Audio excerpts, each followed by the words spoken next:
Now, if I didn't know any better, I'd say that you're looking at running for president. Do it. Do it. Look at me. Do it. I will personally write you a campaign check now on behalf of this country, which does not want you to be president, but which badly wants you to run. I am officially running for President of the United States, and we are going to make our country great again. There's not going to be a President Donald Trump. I think that man will be president of the United States right about the time that spaceships come down filled with dinosaurs and red cake.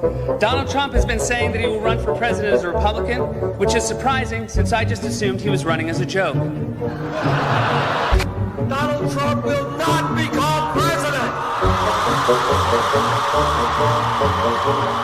I continue to believe Mr. Trump will not be president. Donald Trump will never, ever be president. Moderator, but apparently believes that Donald Trump is a clown. President Obama will go down as perhaps the worst president in the history of the United States! Exclamation point at real Donald Trump. Well, at real Donald Trump, at least I will go down as a president. You're never going to be president of the United States by insulting your way to. Let's see, I'm at 42 and you're at 30. We have a key race alert right now. Donald Trump now has reached the number of delegates needed to clinch the Republican presidential nomination. So, right now, Mr. Trump, to answer your call for political honesty, I just want to say, you're not going to be president, all right? It's been fun. It's been great. I love you. But come on, buddy. Donald Trump, while we project, will win in Kentucky with its 8th electoral vote, in Indiana with its 11th electoral vote, West Virginia, Oklahoma, Tennessee, Mississippi, South Carolina, Alabama, Kansas with its 6 electoral votes, Nebraska with its 5 electoral votes, and Wyoming with its 3 electoral votes, North Dakota with its 3 electoral votes, and South Dakota, Texas, Arkansas, Louisiana, the state of Montana, Missouri, Ohio, Idaho, North Carolina. I, Donald John Trump, do solemnly swear. Do solemnly swear.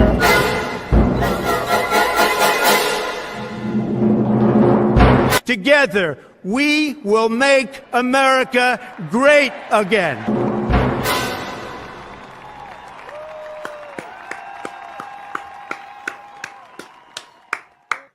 What's going on, everybody? Welcome into Cobra Cast 199. I am your host, Jeremy Prime, Mage of the 199, and I'm happy to see all of you here today. I hope you guys enjoyed the OG intro. I figure I'll throw that one out there every now and then. And good to see all of you here today. We are getting ready for President Trump to appear live at CPAC 2025. I think he's scheduled to be on in about 40 minutes, so we'll see. So until then, we'll talk about some other things going on in the world. Of course, things are not slowing down at all. We actually have quite a few stories that are making the rounds that we'll talk about here, including an interesting tweet from President Trump himself talking about Elon Musk, and then Elon Musk retweeting it. We'll talk about that here in just a minute. Let's see. We've got, my boy UP for 1776 says tomorrow Germany has their general election. Even our version of MAGA is weird. I so envy you Americans for having a proper leader. God bless America. God bless President Trump. Christ is King. Thank you so much. And also says on time and straight. There we go. Thank you. Stephen DeLeon says, oh, great, this a-hole. What's up, Stephen DeLeon? Pirate of Las Vegas says FBI Director Kash Patel has ordered a broad investigation into 13 congressional Democrats for inciting violence against President Trump. Kash Patel's already crushing it. Aberjam says, new official intro win. I need to get that finished. So hopefully very soon. But look at this tweet right here. So President Trump says that Elon is doing a great job, but I would like to see him get more aggressive. Remember, We have a country to save, but ultimately to make greater than ever before, MAGA. So he's not even like, as great as Elon is doing, Trump is like, you need to do more. Let's go. That's what I like to hear. And then you have Elon Musk says, will do, Mr. President. Holy crap. These guys are not slowing down at all. No mercy. This is the Cobra Kai mentality right here. Absolutely no mercy. You can't slow down with these evil freaks. You can't do it. And on the Elon note, the psychopath known as Ashley St. Clair is now going after Elon. Ashley St. Clair hits Elon with a paternity. I can't ever say that fucking word. Suit. Seeks sole custody of 5-month-old son. Court docs. She's also leaked text messages apparently between her and Elon. What a lying, pathetic bitch she is. Where's all the conservatives that wanted to sit there and go, congratulations, Ashley. I'm so proud of you and your family. Congratulations, Ashley, in single motherhood. Congratulations. We're so proud of you being a whore. We're so proud of you being a slut, Ashley. Such conservative values from you, Ashley. Great job, Ashley. Now, where are they? Where are they at? Conservative influencer Ashley St. Clair is seeking to legally declare Elon Musk the father of her child and get sole custody of the 5-month-old son. So St. Clair, 26. Is she 26? Is she 26? I don't know about that. Brought the legal action against a billionaire tech tycoon a week ago after her bombshell public claims that she gave birth to Musk's 13th child. I don't think she's 26, but I mean, who knows, right? But yeah, there's some leaked text messages. Let me see if I can find that one really quickly, because it's like, and I don't really even understand the context of some of the messages that I was seeing that were leaked. It's pure desperation at this point in time is all it is. It's pure desperation. Is this it right here? God, there's so many tweets that I found today. I know Laura Loomer has been all over this one, so let me pull up her Twitter account and see. But yeah, I mean, this should surprise no one. Again, most of these conservative influencers are fake as fuck anyway. And I've said that a million times. Their only goal was to go hang out at Mar-a-Lago and basically get in with the cool crowd. That's all that was ever about. So, you know, that shouldn't surprise anyone at all. And it doesn't surprise me. Again, there's a reason I called this a phony bitch out months ago, because it's obvious. Here we go right here. Ashley St. Clair has leaked these images right here but according to her anyway, between her and Elon Musk. Hi, cutie. Hi, see you soon. I want to knock you up again.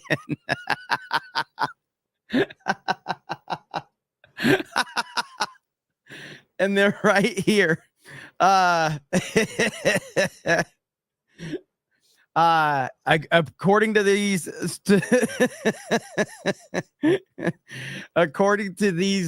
I'm not verifying if it's true or not. I get credible death threats every day. I'm number 2 after Trump for assassination. That's almost certainly true.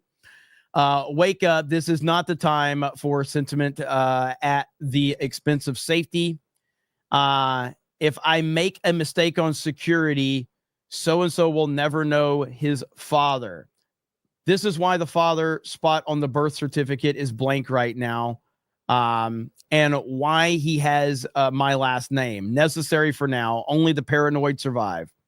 And so these are according to her. And again, Only a devious piece of shit leaks private text messages and private communication. I've said that many times. It's very female behavior to leak private conversations, and only the worst of the worst do that shit because nobody wants their private conversations out there. If anybody's private conversations are out there, if you have an actual friendship or relationship or anything with a person and you're leaking your private conversations, it's just pathetic behavior. And, you know, we've talked about that before with, we've seen that, like the whole leaking of DM stuff out there. And, but again, it's Ashley St. Clair, a clout chasing whore who basically put on a MAGA hat and got a big following. And now you see who she really is. Not surprising at all. John Parsons says, Jeremy, did you know Cash is head of 2 departments, FBI and ATF? Cash is going to clean house across the board. Let's see here. Thank you. Not a band account says, how can you cheer while democracy is dying? Again, I don't know if you're trolling or not, but if you're trolling, awesome. If you're serious, you're fucking retarded. Zinni Biscuit says, women like Ashley make me want to join a monastery. Maybe I'll be the next Mother Angelica. I mean, I just think that people should just call them out. Like, it was obvious from day one that's who she was, you know? Like, if you genuinely are friends with somebody, that's one thing. I don't expect you to like just call out your friends publicly per se, but like none of these people know who Ashley St. Clair is. They just want to follow her on Twitter because she's got a big following and she was interacting with Elon Musk. And so all these fucking losers shows up in her replies, hoping they'll get some of that clout too. That's really all it comes down to. That's why I've said, as much as I'm all in on MAGA and I'm all in on Trump and making America great again, I want nothing to do with the social aspect of people going to Mar-a-Lago and doing all that dumb shit. I want nothing to do with it because it's super gay. And most of them don't actually believe in MAGA. Half of those people, those are the same people that were pushing for DeSantis, back in early 2024. And then suddenly DeSantis got crushed and they all jumped on the MAGA bandwagon because they knew that was their meal ticket. So they had to basically cuck to MAGA, even though they were phonies and frauds. And Ashley St. Clair is one of them. Who's the other? There's just so many of them out there. That guy, what's his name? Cernovich. Like that guy, Cernovich was like telling people to put on a mask and calling people idiots for not wearing a mask. Now he's all pro MAGA. He was an anti-Trump loser a couple of years ago. Ben Shapiro, remember when he says, get the vaccine, dopes? Get the vaccine, dopes. Now he's super based MAGA. It's so annoying, man. So anyway, we are currently waiting for President Trump to take the stage live at CPAC. I'm going to keep an eye on the Right Side Broadcasting feed. Hope you're all doing well. Jack Posobiec and gay Dave Rubin. Well, listen, as much as I don't like Jack Posobiec that much, I have never seen him not be loyal towards MAGA. And maybe I'm wrong about that, but it does seem like Jack Posobiec has been consistent on his support for MAGA. And from what I've seen, that Dave Rubin is a fucking fraud. Dave Rubin is a Trump hater who pretends to like Trump, who buys children with his husband. Dave Rubin is a piece of garbage. So I can't stand Dave Rubin. Can't stand him. Yeah, but Posobiec, yeah, I mean, like, I know Posobiec is like, he was friends with Jack Murphy and all that shit, but in terms of his MAGA support, seems to be very, very consistent from my perspective. Gay Carpenter becomes a new member. Thank you. Let's see. Not a band account says our IRS agents are patriots doing a thankless job. Storm Shadow says, what are the chances Elon's next baby mama is Sydney Sweeney? I mean, at this point in time, if you're a woman and Elon is interacting with you on Twitter, you better get ready. You know what I mean? Norm Al Manford 10 says nothing attracts arse lickers like success. Stay on guard, folks. Know your friends, know who your friends are and who the arse lickers are. Arse lickers. Thank you, Norm Al Man. Let's see. Josh says, I forgot what a turnaround is, Jeremy. Well, we may have to educate everyone here a little while, but I don't want to cut away from CPAC because you don't know exactly when President Trump is showing up. Low level lurker becomes a new member. Thank you. Love Dog says, Jeremy, we need a cash emoji. I know we do. I don't know if we have any spots open. I'll have to get Krista to check on that. But also we got this while we're waiting on while we're waiting for everything else to happen. We've got, where is it at? Right. Is this it? Okay, I didn't hear this one earlier, but I did bookmark it. Here's Alina Habba, who has a great personality, and we're all a big fan of her personality. Attorney General Pam Bondi is now vowing to release the bombshell Jeffrey Epstein document. She says it's sitting on her desk. Alina, do you have any insight on what's coming? Transparency. Transparency is coming.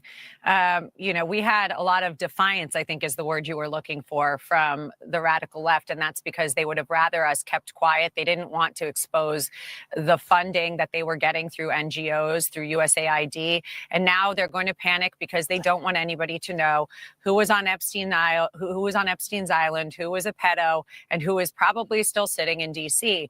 And the reality of the situation is this: there will be accountability, and America deserves it. We needed to know what the drones are. We needed to know that we were okay. We need to know about Epstein's Island. We want to know about JFK.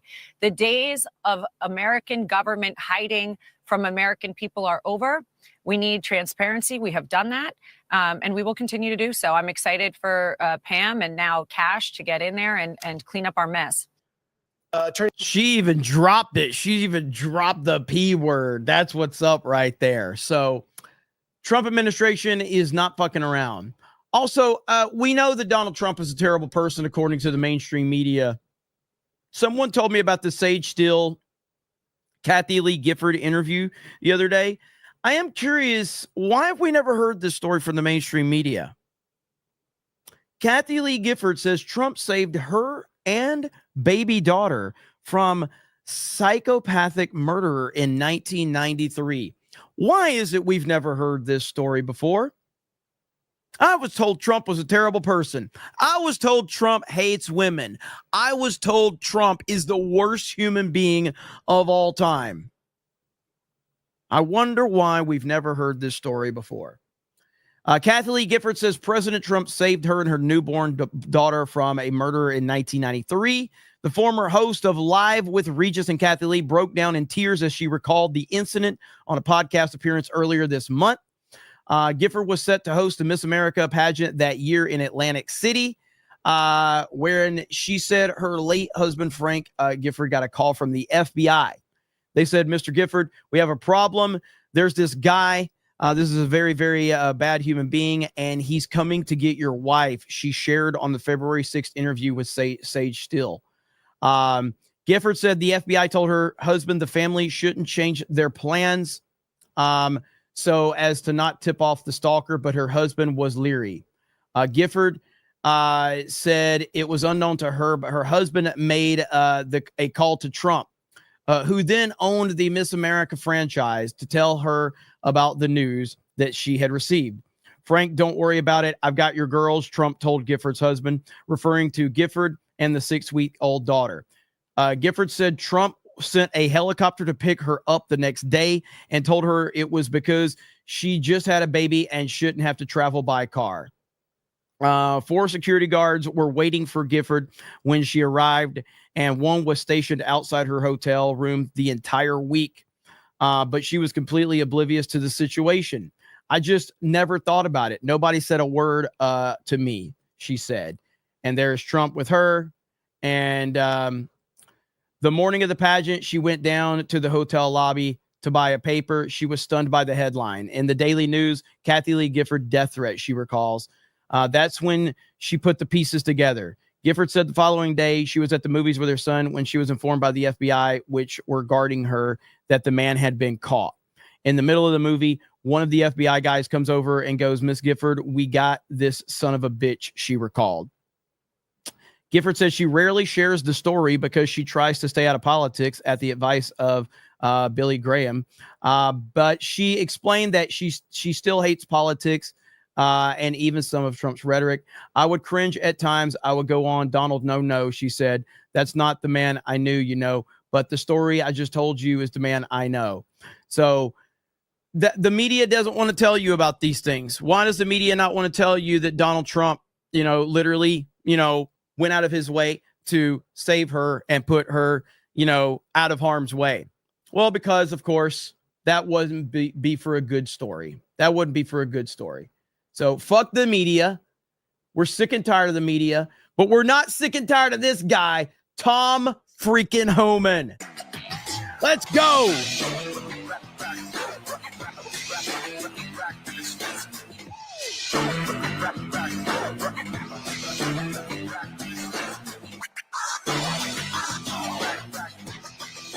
How you doing?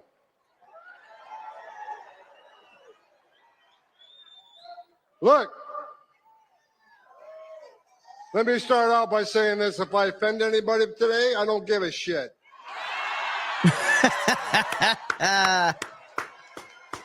Don't care. The media in the back room, I'm sure I'll be reading a lot of hit pieces on me tomorrow. I don't give a shit what you think about me.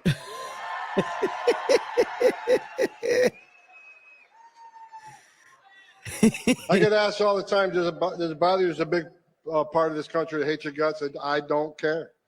I don't care. Because we got a job to do. I wake up every day for the last 4 years pissed off because the Biden administration took the most secure border in my lifetime and unsecured it on purpose, right? I worked for 6 presidents, starting with Ronald Reagan. Every president I ever worked for took steps to secure the border. Even Clinton and Obama took steps to secure the border because they clearly understood you can't have national security without border security. They got it.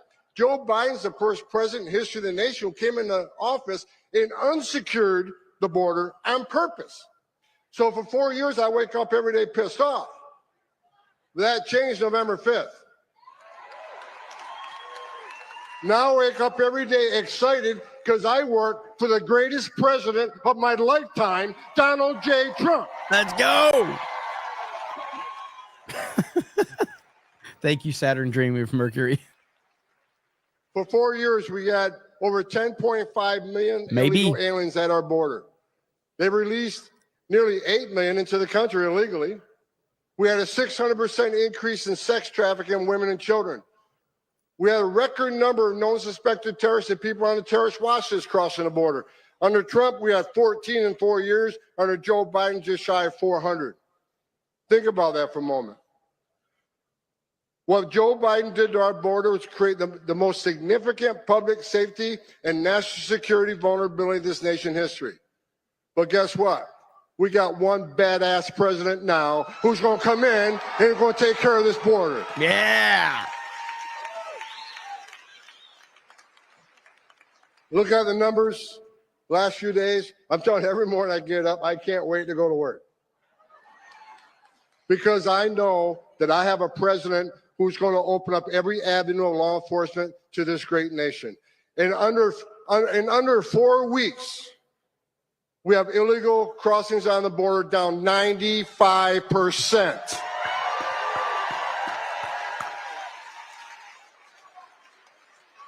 I remember when the president called me and said, I remember he called me when he brought me, this is the second time I came out of retirement for this man.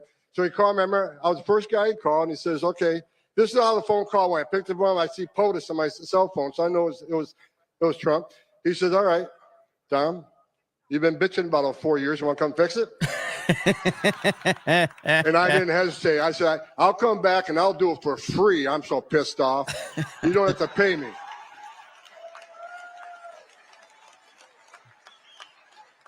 And look, in less than a month. Illegal crossings down 95%. ICE has arrested over 21,000 people in the nation.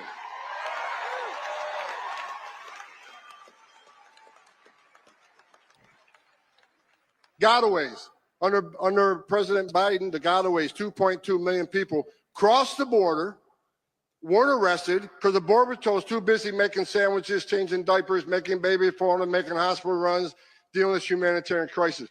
2.2 million people crossed the border and weren't apprehended, weren't fingerprinted. We had about 1,800 a day in 2023. You know how many we had yesterday? 48.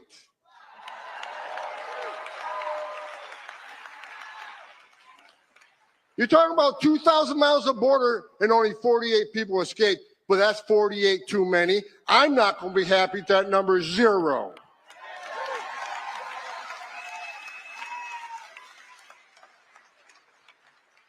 Now we're getting a question. Well, you said you're going to concentrate on public safety threats and national security threats, but you arrested 9 criminals. Yeah, damn right we did. Because you're in the country illegally, which happens to be a violation of our law. Entering this country illegally is a crime, and we're not going to forgive it.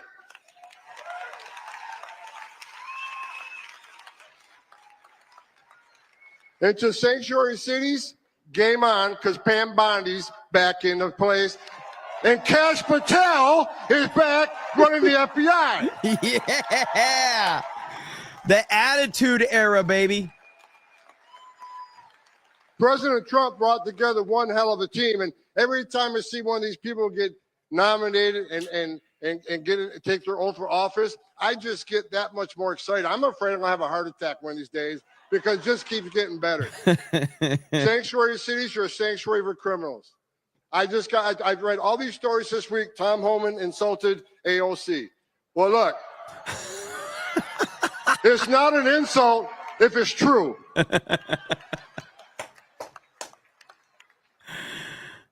She says Homan has no game. He has nothing on me. Look, you can claim you're educating people according to their constitutional rights. I think she's a long ways away from being a constitutional scholar myself. Bottom line is, we know what the game is. You can claim you're educating people to their rights, but we know what the end game is. Try to tell people how to evade law enforcement. And we're talking about people who enter the country illegally, which is a crime, committed a violent act against a U.S. citizen, were ordered removed by a judge. We got members of Congress saying this is okay to educate them how to evade law enforcement. Look, we're not making this shit up. We're enforcing the laws enacted by Congress, and we're not going to apologize for it, not under this administration.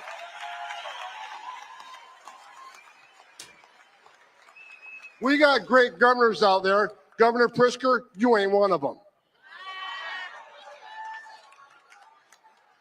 I met with Governor DeSantis yesterday. You know what he's done? He's passed one of the strongest state immigration laws in this nation.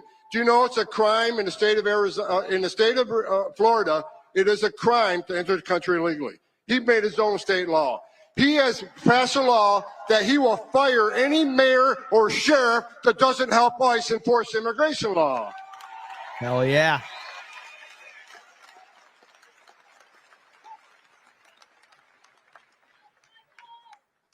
The men and women of the Border Patrol, I love each and every one of you wearing that green uniform. You're the finest 1% this country has.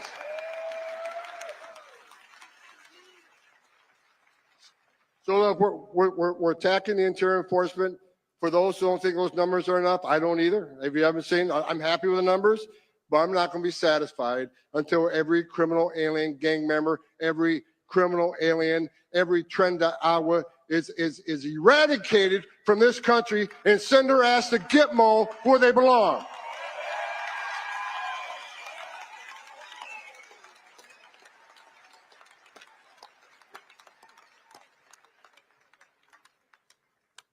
Damn, I love my job.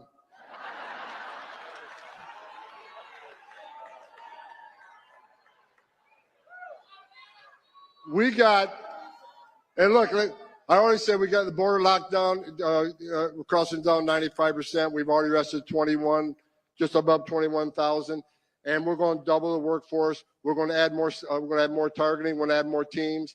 God bless the men and women of ICE.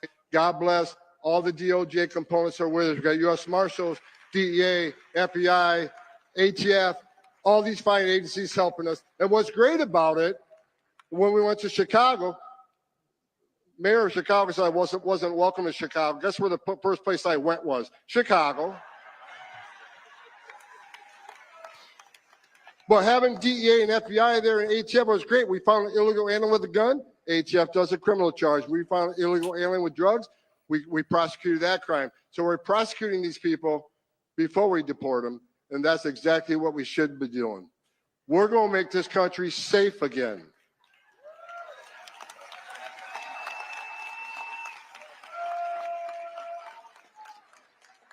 The third rail, when President Trump told me, he said, Homan, secure the border, run the biggest deportation operation this country's ever seen, and find over 300,000 missing children that were sex trafficked or forced labor trafficking in this country. And we're looking for them. And we're going to save children.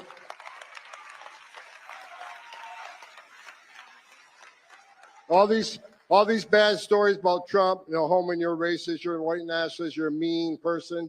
Okay, I'll take that. Because you know what Homan's doing? I'm working for the greatest president of my lifetime, and we're going to save lives. Because when 95% less people coming across the border, how many women ain't being raped? How many Americans aren't dying from fentanyl overdoses? How many no-suspected terrorists aren't getting in the country? How many women and children aren't sex trafficked in this country when you had a border lockdown? We're saving lives. Let's go. That's right. Stand up. President Trump's getting ready to come on stage.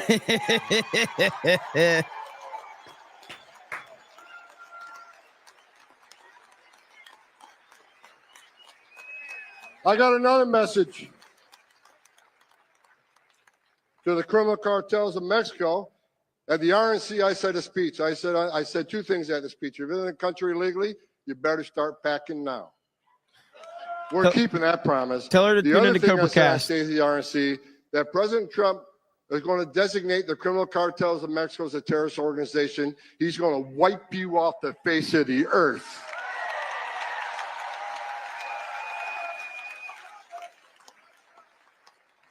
After I said that, of course, I got numerous death threats. They've doubled the size of my security detail because all the cartels want to take Homan out. Well, I'll tell you what, come get some. Yes. You have killed more Americans than every terrorist organization in the world combined. You are now a terrorist organization. So word out to anybody that assists them, anybody that sells their drugs on the street, anybody that assists these cartels in any way, you are helping a terrorist organization, and the weight of the world's coming down on you. Let's freaking go. I read a story last night, the police commissioner of Boston. You said you doubled down on not helping the law enforcement officers of ICE. I'm coming to Boston. I'm bringing hell with me.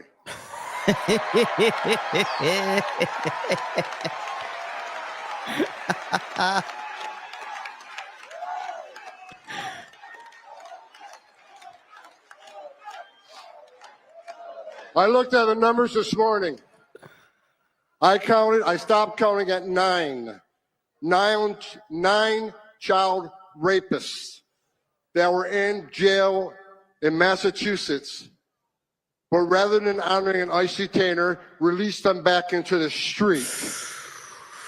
You're not a police commissioner. Take that badge off your chest, put it in the desk drawer. Because you became a politician, you forgot what it's like to be a cop.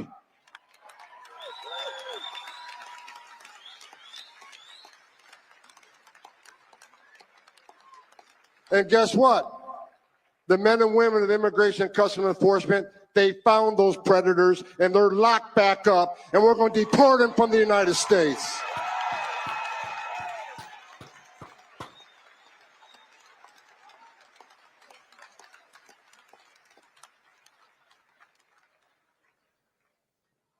To the men and women of ICE, the agency I used to run, I was the first ICE director. I actually came up through the ranks. For the 20,000 men and women that work for me, I never asked them to do anything I didn't do myself. What I've done recently, I brought a bunch of badass old school boys back. I got a guy named Mark Hall. Mark Hall went through the Border Patrol Academy in 1984. I said, Mark, you ready to come back and make a difference? He dropped everything he did to come back. I'm bringing a bunch of old school people back to show the young folk how we did it and how we're going to do it.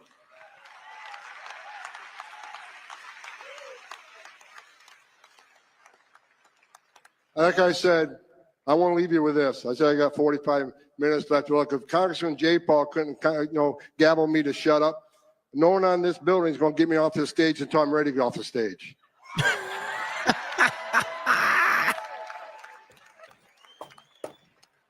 Now they turn the time red. I guess that's a warning. Look, here's what I'm going to say. And I hope you agree with me. If you agree with me, will you please stand up and let him know, because he's listening right now. The greatest president in my lifetime is back in the Oval Office. He's going to make America great again. He's going to make America healthy again. He's going to make America safe again. You got it. President Trump, God bless you. I'm proud to be back, and I'm not leaving until we fix this shit. Yeah! Let's go! Yeah.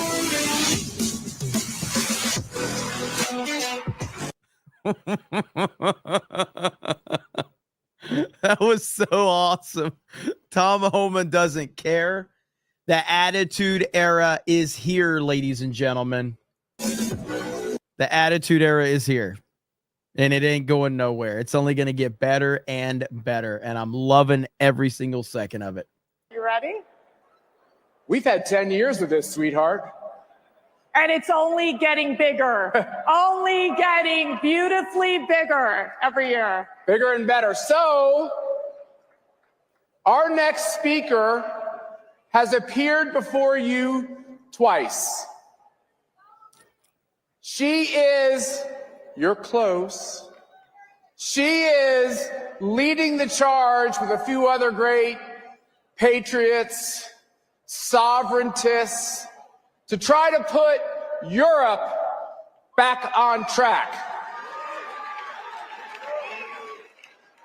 Our European friends, many of them are sitting right here, Santiago and others, Eduardo from South America, others know that the first step in getting Europe back to on track was America re-electing Donald Trump. And my beautiful wife has the honor of introducing someone she knows is a real hero to all of us. Ladies and gentlemen, coming live from Italy, the Prime Minister, Giorgia Meloni. She's awesome. Thank you, Matt. I think she's got a crush on Elon too, by the way. And good morning, CPAC. How are you?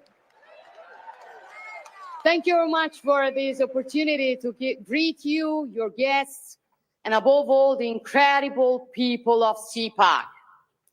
You know how much I value this gathering, and I couldn't miss this edition, even if only from afar. And today, I address you with the pride of representing as Prime Minister an extraordinary nation that is Italy. A nation with a deep, unbreakable bond with the United States. And this bond is forged by history and shared principles. And it is embodied by the countless Americans of Italian descent who for generations have contributed to America's prosperity. So to them, allow me to say thank you. Thank you for being exceptional ambassadors for Italian passion, creativity, and genius. To this incredible nation, Italy, I dedicate my full energy. Our government is tirelessly working to restore Italy's rightful place on the international stage. We are reforming, modernizing, and reclaiming our role as a global leader. We aim to build an Italy that once again amazes the world. Let me tell you, we're proving it. The mainstream propaganda machine predicted that a conservative government would have isolated Italy, deleting it from the map of the world, driving away investors and suppressing fundamental freedoms. They were wrong. Their storytelling was fake. The reality is that Italy is thriving. Employment is at a record high. Our economy is growing. Our fiscal policy is back on track. And the flow of illegal migration has decreased by 60% in the last year. And most importantly, we're expanding freedom in every aspect of Italians' lives. Why? Because we conservatives do what we say. We do what is right.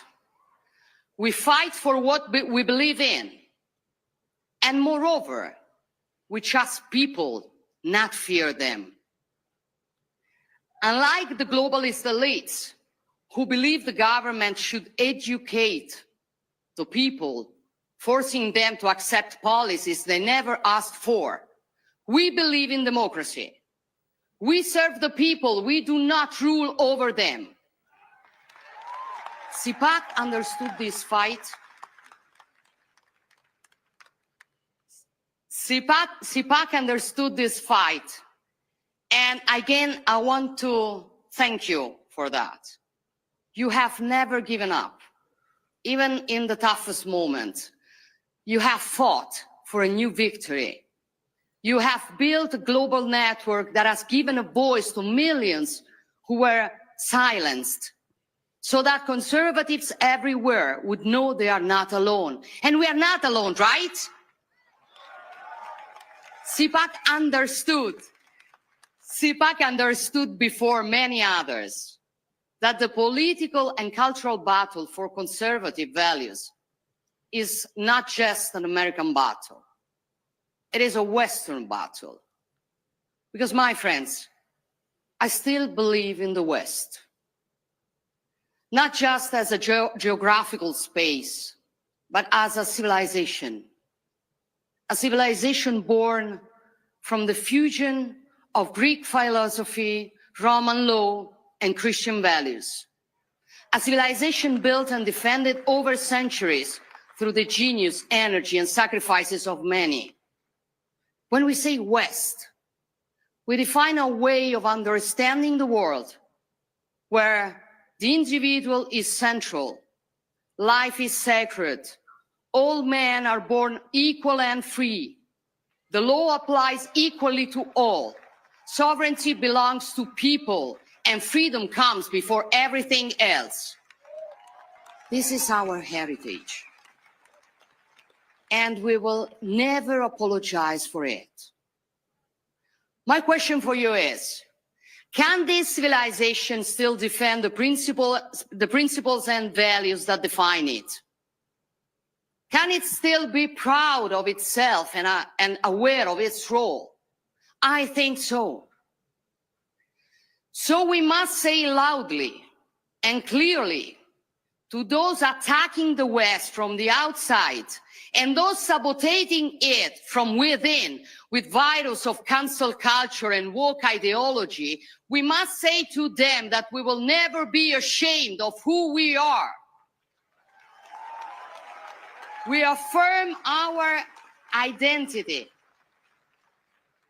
We affirm our identity and work to strengthen it, because without a deep-rooted identity, we cannot be great again.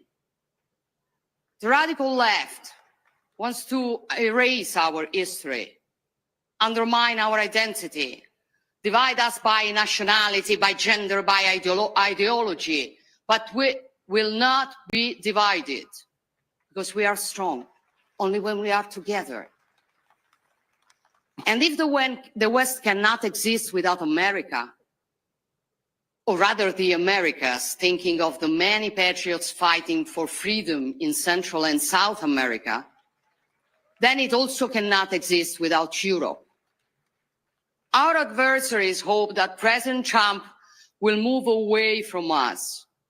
But knowing him as a strong and effective leader, I bet that those who hope for divisions will be proven wrong. I know some of you may see Europe as a distant or even lost. I tell you, it is not. Yes, mistakes have been made, priorities have been misplaced, especially due to ruling classes and mainstream media that imported and replicated in the old continent the most reckless theories of American liberal leftism. These are the same elites who were recently outraged by J.D. Vance's speech in Munich, in which the vice president rightly stated that before discussing security, we must know what we are defending. He wasn't talking about tariffs or trade balances on which we will each defend our interests while preserving our friendship. We don't need to say how interconnected our economies are and how the unpredictable results of a trade clash would play into the hands of other great powers. Vice President Vance was discussing something deeper: identity, democracy, freedom of speech. In short, Europe's historic role and mission. Many pretended to be outraged, calling for European pride against She does sound like the Baroness, doesn't she? To lecture us. She does sound like the Baroness. But let me tell you, as someone who is proud to be European, first, if those who were outraged had shown the same pride when Europe lost its strategic autonomy, tying its economy to autocratic regimes, or when European borders and our way of life were threatened by mass illegal migration, now we would live in a stronger Europe. Second, these ideas are not new for many of us. Brave European leaders have been saying this for a long time. I've said them many times before, even from the CPAC stage, urging Europe to rediscover its true and deepest soul, which has been sacrificed on the altar of wokeness, bureaucracy, and mercantilism. These are common sense ideas, now shared by a majority of European citizens, as election results have shown. So Europe is far from lost.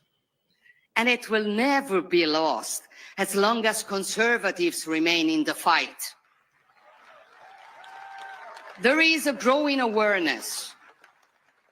There is a growing awareness in Europe that security is now the top priority. You cannot defend your freedom if you lack the means or the courage to do so. Throughout history, Europeans and Americans have shown they are hearers to Pericles' words. Happiness depends on freedom, and freedom depends on courage. We proved this when we stopped invasions, won our independences, and overthrew dictators. And we have done it together the last 3 years in Ukraine, where a proud people fight for their freedom against the brutal aggression. And we must continue today, working together for a just and lasting peace, a peace that can only be built with the contribution of all, but above all, with strong leaderships. And I know that with Donald Trump leading the United States, we will never again see the disaster we saw in Afghanistan 4 years ago. So, border security, energy security, economic security, food security, defense and national security. For a simple reason, if you are not secure, you are not free. And when freedom is at risk, the only thing that you can do is to put it in the wiser hands. That is why conservatives keep on growing and are becoming more and more influential in European politics. And that is why the left is nervous. And with Trump's victory, their irritation has turned into hysteria. Not only because conservatives are winning, but because conservatives are now collaborating globally. When Bill Clinton and Tony Blair created the global leftist liberal network in the 90s, they were called statesmen. Today, when Trump, Meloni, Milei, or maybe Modi talk, they are called a threat to democracy. This is the left's double standard. But we're used to it. We are used to it. And the good news is people no longer believe in their lies. Despite all the mud they throw at us, citizens keep voting for us. Because simply, people are not naive as the left considers them. They vote for us because we defend freedom. We love our nations. We want secure borders. We preserve businesses and citizens from the green leftist insanity. We defend family and life. We fight against wokeism. We protect our sacred right to our faith and our free speech. And we stand for common sense. So ultimately, our struggle is hard, but the choice is simple. Will we surrender to decline? Or will we fight to reverse it? Will we let our civilization fade? Or will we stand up and defend it? Will we leave our children a weaker world or a stronger one? Will we want the new generations to be ashamed of their roots? Or will we recover awareness and pride of who we are and teach it to them? I made my choice long ago, and I fight every day to honor it. And I know that I'm not alone in this battle, that you are all standing with me, that we are all standing together.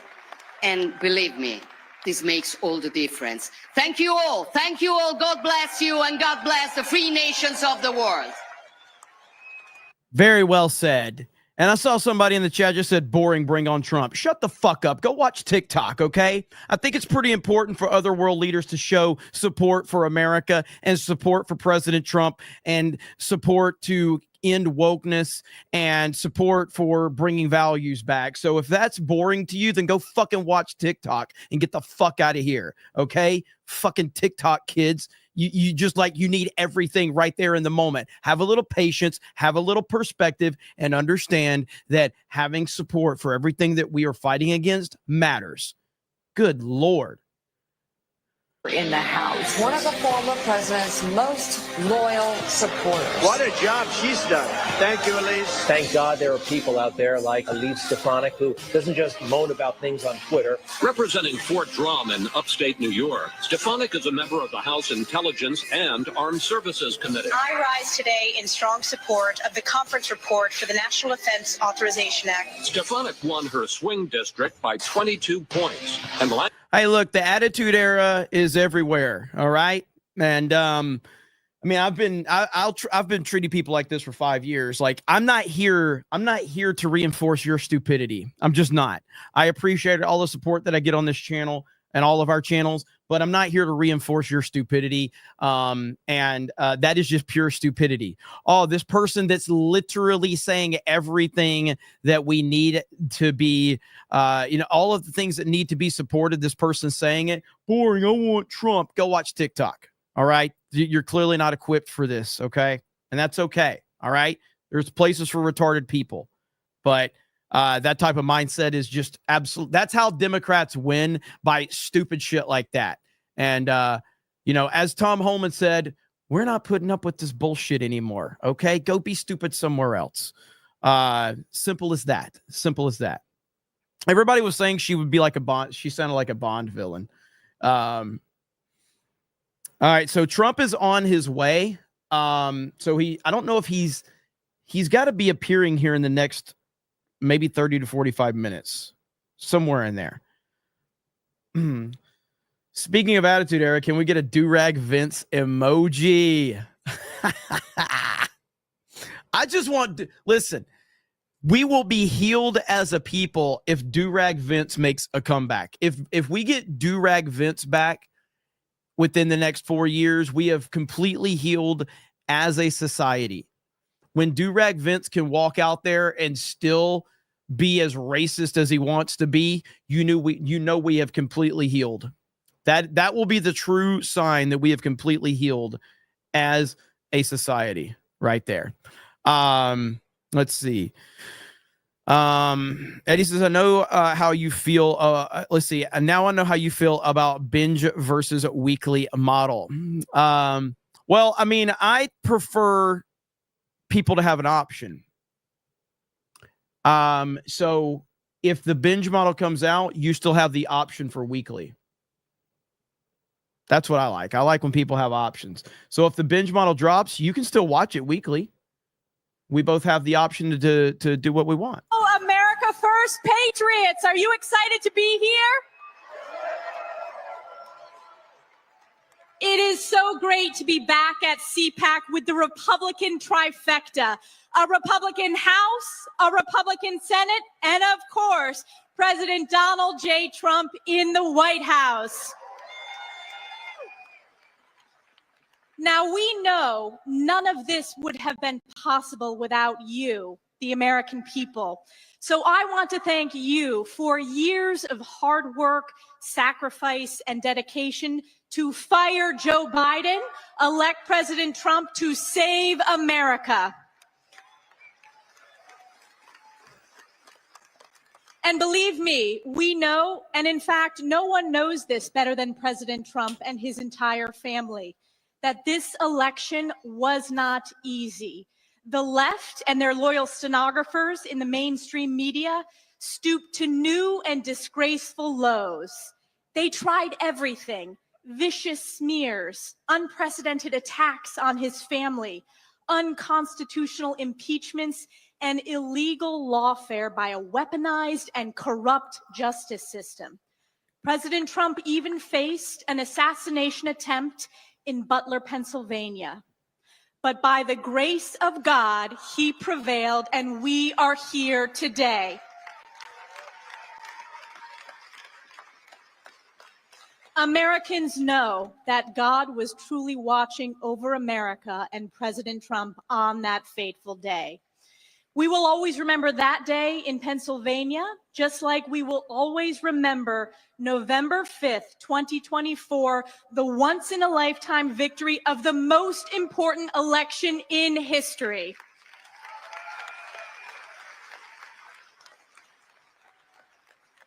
That was the day when President Trump delivered truly the greatest political comeback of all time, winning the popular vote with an overwhelming mandate to save America. Real quick, I want to give an update that I just saw. So Pope Francis is now in critical condition, per the Vatican. His health worsened quickly this morning. I'm not sure, I'm not going to pretend to care per se. I know, not my cup of tea, but it's a huge story that, wanted people to be aware of. So that is being reported right here. So that is, he's in critical condition right now. I don't really even know anything about Pope Francis, and I'm not going to pretend to care. Obviously, sad when anybody's in bad condition, but I don't know. Didn't the Pope do like a bunch of virtue signaling during BLM and all that bullshit, if I'm not mistaken? Am I wrong about that? Am I wrong about that? Correct me if I'm wrong, chat. Yeah, he did a bunch of virtue signaling during BLM, right? Yeah, forgive me if I don't fucking care. So President Trump also signed into law the Laken-Riley Act, the first bill passed by our House Republican majority in Congress. President Trump has ended catch and release, restored remain in Mexico, restarted building the wall, and rightfully declared cartels as foreign terrorist organizations. President Trump is not only securing our nation, he is rebuilding the broken and failed Biden economy of inflation, malaise, and weakness. President Trump is putting America first by demanding fair and reciprocal trade, unleashing American energy independence, cutting regulations, and demanding the government work for we the people as President Trump doges wasteful un-American spending. And Doge this is because awesome. President Trump knows that a strong, safe, and prosperous America at home is a strong America abroad. Our economic security, our border security, our energy security is also our national security. And the world is watching as President Trump reasserts his America first, peace through strength foreign policy. And I'm so honored to have been nominated by President Trump to serve in his cabinet as the United States ambassador to the United Nations as a part of this national security team. Our team is already hard at work on behalf of the president and the American people at Turtle Bay as I finish my work to enact his agenda in Congress on behalf of my constituents and the American people. When discussing this nomination with President Trump, the president shared with me that he sees great promise in the United Nations if it focuses on its founding mission of international peace and security. Just look at President Trump's record of international peace and security in his first term. He negotiated the historic Abraham Accords, the largest step to peace in the Middle East in over a quarter of a century. President Trump's maximum pressure campaign crippled Iran's capability to threaten instability in the region. His administration marked the only time that Putin did not invade another country. And there is no question that President Trump is the president of peace and deserves the Nobel Peace Prize for the historic achievements of his first term alone. Agreed. And now look at what President Trump has already accomplished in just 1 month. He secured the release of 6 American hostages. I would like to change the tune for just a minute here. A lot of times people say that Cobra Cast is one of the most influential shows in the history of existence, and I downplay a lot of that. I downplay a lot of those accusations. Some people say that we're changing the world, and I always downplay that. But it's clear that Cobra Cast is having an impact, and I'm going to credit the chat right here. Chat. Sydney Sweeney and her fiance have postponed their wedding. Chat. That is a win for all of you right there. Good job to the chat. Sydney Sweeney's wedding has been postponed. I blame the snake pit. You still have a chance. All of you in the chat, you still got a chance. Good job. Give yourself a round of applause, okay? Give yourself a round of applause. Great job, everybody in the chat. With President Trump delivering results. We left the WHO, which covered up the truth about COVID. President Trump terminated the America Last Paris Climate Agreement. President Trump rightfully withdrew from the UN Human Rights Council that is a corrupt farce run by the worst abusers on the planet. The Trump administration imposed sanctions on the International Criminal Court, an illegitimate court fueled by raging anti-Semitism and anti-Americanism. And a top priority that I have worked on in Congress for years, President Trump defunded UNRWA, the pro-Hamas terrorist group that committed atrocities on October 7th. And make no mistake, hear it now, as President Trump's United States ambassador to the United Nations, we will not only defund UNRWA, you'll have to figure that one out. It. So you're telling me there's a chance. President Trump also reinstated the Mexico City policy to ensure our hard-earned U.S. taxpayer dollars do not support foreign organizations that perform or promote abortions around the world. The U.S. rejoined the Geneva Consensus Declaration to promote and strengthen opportunities for women and girls around the world and to protect the family as the fundamental unit of society.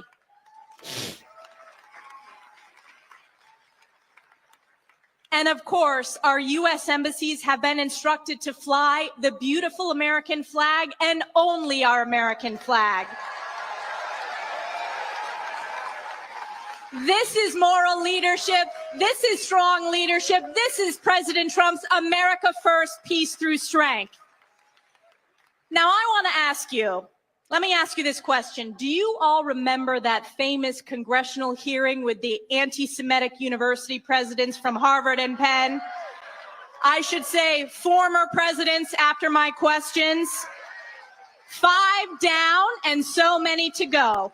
And mark my words, that hearing is the type of strong moral leadership that I will deliver at the United Nations on day 1. And I know that I will be serving as the United States ambassador to the United Nations and not the other way around. And I will always stand up for the American people, American sovereignty, and our America First values. That means I will always defend America's most precious ally, Israel. I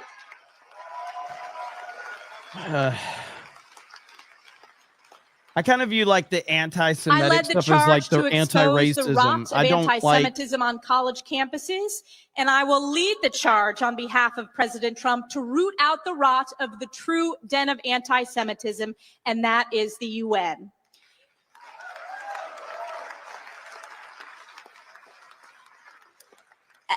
This past week, we continue to see with crystal clarity that our fight to support Israel things are bad. and eradicate Hamas is a fight between good and evil, light and darkness. You have to call bad things out. Bad things are bad. The hearts of the world shattered to learn the horrific fate of hostages Oded Lifshitz, Shiri Bibas, and her 2 precious sons, Kafir and Ariel.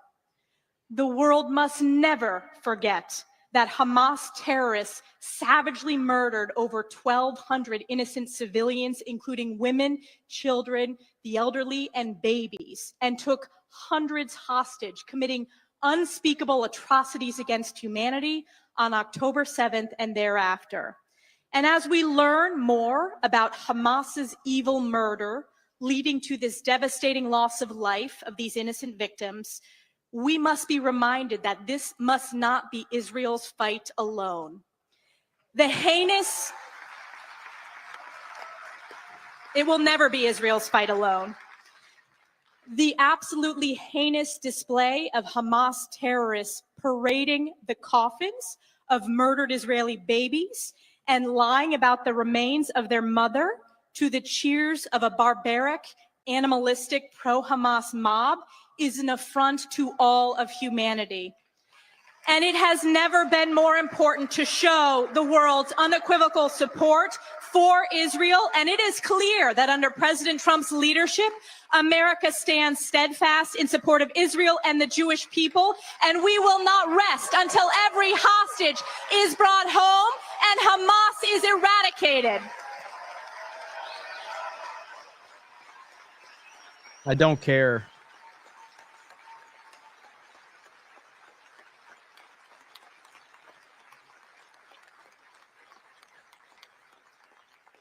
At the UN, I will also work with President Trump, Secretary Marco Rubio, Elon Musk, and the Doge team to ensure every single dollar that we send to the United Nations is in line with the founding mission of actually promoting international peace and security. No, I shouldn't. Somebody said I should care. Why? I've never been to Israel. We will not fund corruption. We will not fund anti-Semitism, and we will not.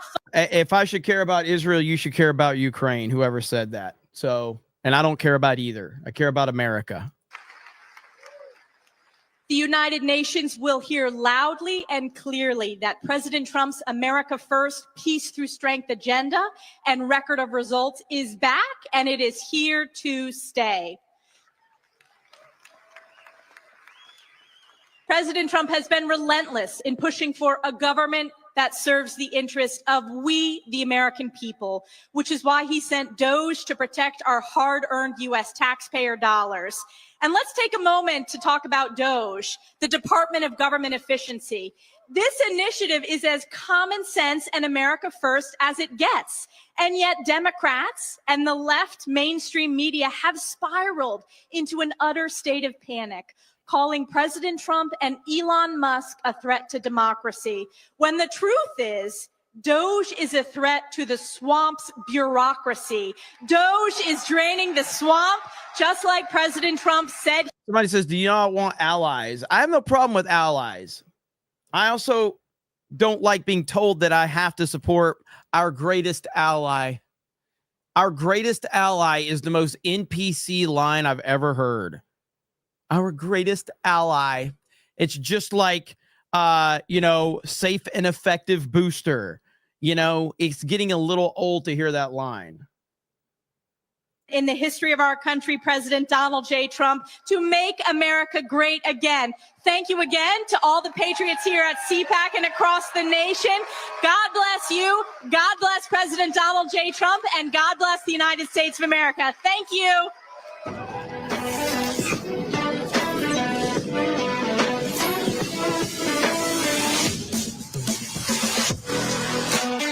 But to be clear, because this is, I feel like the same thing happens with like it's like the other day when like the anti-Israel people start smelling blood in the water. Like, oh, Jeremy's on our side. No, the fuck I'm not. I'm not on your side either. So don't think I'm on your fucking side. I'm not on either side of this equation because I do not fucking care. And I think both sides of this equation are just retarded. And they think that they it's like a recruitment, and it's the same thing as like the other day when me and Ripa got in an argument and all the anti-Ripa people were like, oh, he's on our side. No, the fuck I'm not. I have my opinions, and that's all I have. I'm not on anybody's side. I'm an individual with opinions, and I give my opinion. I'm not looking for anybody's like blanket support on anything, because when you have to have blanket support, you have to be put in a box. And if you step outside of that box, then people are going to start screaming at you. I don't want that type of following. I am an independent free thinker, and I expect the same from the people that are following the channel. I'm not some person that's in any fucking box, because that is how you end up in the disaster that we've been in for as long as we've been. I don't like being in anybody's team or anybody's box or anything like that. I say what I want. I give my opinions, and it's as simple as that. And people are going to be pissed off at you on the internet. That's the internet. You can never be worried about, oh, I can't say something to offend this crowd. People are going to be pissed off no matter what you say. It doesn't matter what you say. It doesn't matter what stance you have. It doesn't matter. So be true to yourself, and that's all you can do. That's it. So I leave it at that. John Jones says she was a McCarthy dick licker. Big Bodie says Hamas Piker isn't happy about this news. The Exalted Patriarchy says the patriarchy takes credit for Sweeney's situation. MAGA attitude era 199. Joshua Miller says, I'm late in you're late in what? Just finished hearing Homan speak, and damn, that man is a fucking beast. Hail the snake pit. Hail the 199 MAGA baby. The Gilk Man says, much love. Keep being amazing. NDI says, overall, America first is needed, but it is in the Bible that any nation who doesn't support Israel will fail. Also, Hamas is just of unwanted Muslims. Force Geek says, I guess Elon hit up Sydney Sweeney. Packing Proton says, sometimes I wonder if we only support Israel because it's the home of religion. If they didn't have that, would anyone care what happens? The Ben Shapiro's of the world have turned me off to Israel. And that's the what I don't like. But I also don't like the people that are like, they see everything as everything is the Jews' fault. Everything that's ever happened. I don't subscribe to that shit either. There is like nonsense on both sides of that equation. But people like Ben Shapiro that put every single ounce of their identity into Israel, yet you live in America. And then you say actively that Israel can protect herself. And then as soon as Israel needs help, you say America has to go protect Israel. The fuck are you talking about, Ben Shapiro? Ben Shapiro's a piece of shit. Ben Shapiro's a piece of shit. The Daily Wire is full of pieces of shit. And they drive me crazy. The Babylon Bee. And they all have something in common. They supported DeSantis over Trump. And I wonder why that is. I wonder why they all supported DeSantis over Trump. All of them pushed and donated and put hundreds of millions of dollars behind DeSantis's campaign because they all thought that Trump was going to be arrested, including Ron DeSantis. DeSantis ran for president with the idea that Donald Trump was going to be arrested. And places like the Daily Wire and the Babylon Bee and others put massive money behind DeSantis. And it all blew up in their fucking face. With Berna, a company that embodies these. And they're doing their ad reads right now. So we'll keep waiting. Trump should be up next. Ben's sister got nice milkers. I do agree with that. Let's see. JB24, who don't you hate besides Trump? Christopher Nolan. Next. Or Cobra Kai. Don't forget Cobra Kai, Alabama football, Tua Tagovailoa. You know? So there's a few things. Yeah, Interstellar, my favorite movie of all time. Tom Homan, Antonio Brown. Jay, I do hate Ryan, though. So that's to be fair. I do hate Ryan. Jalen Hurts is not better than Tua, but I do love Jalen Hurts. All right, we're not playing this. Let me see. Oh, yeah, Nintendo, of course. Of course I love Nintendo. Xiong, they're great. Says, Jeremy doesn't want to be in any woman's box. Fig confirmed. I'm assuming Trump is got to be soon. He's got to be soon. Waiting to see. You can go see all of my movie reviews over on Criticless. Well, not all of them, but I am rewatching Cobra Kai right now. If you have not, go over to Criticless. Follow me over there. I want to get to 1,000 followers. I think besides Blaine, I think I have the most followers on Criticless so far. I think, but we're building it up. This is all for the 199 and the fellowship and the Criticless communities. There's all my reviews. Landman. I gave Landman a 90%. Lord of the Rings all got 100% from me because those are the greatest movies ever made. They are. They just are. Lord of the Rings movies are the best movies ever made. What about Reacher? Listen, I don't not watch things because of leftist Hollywood crazies and their personal politics. I know that the guy that's in Reacher is a TDS driven lunatic. I watched the first couple of episodes of Reacher. It just didn't work for me. I didn't think it was bad. I just was like, whatever on it. I don't know. But the guy that's in Reacher he has a severe case of Trump derangement syndrome. Severe. But the first couple episodes just didn't work for me on Reacher. Lord of the Rings is a perfect trilogy. Yes, it is. Yes, it is. Where are we at?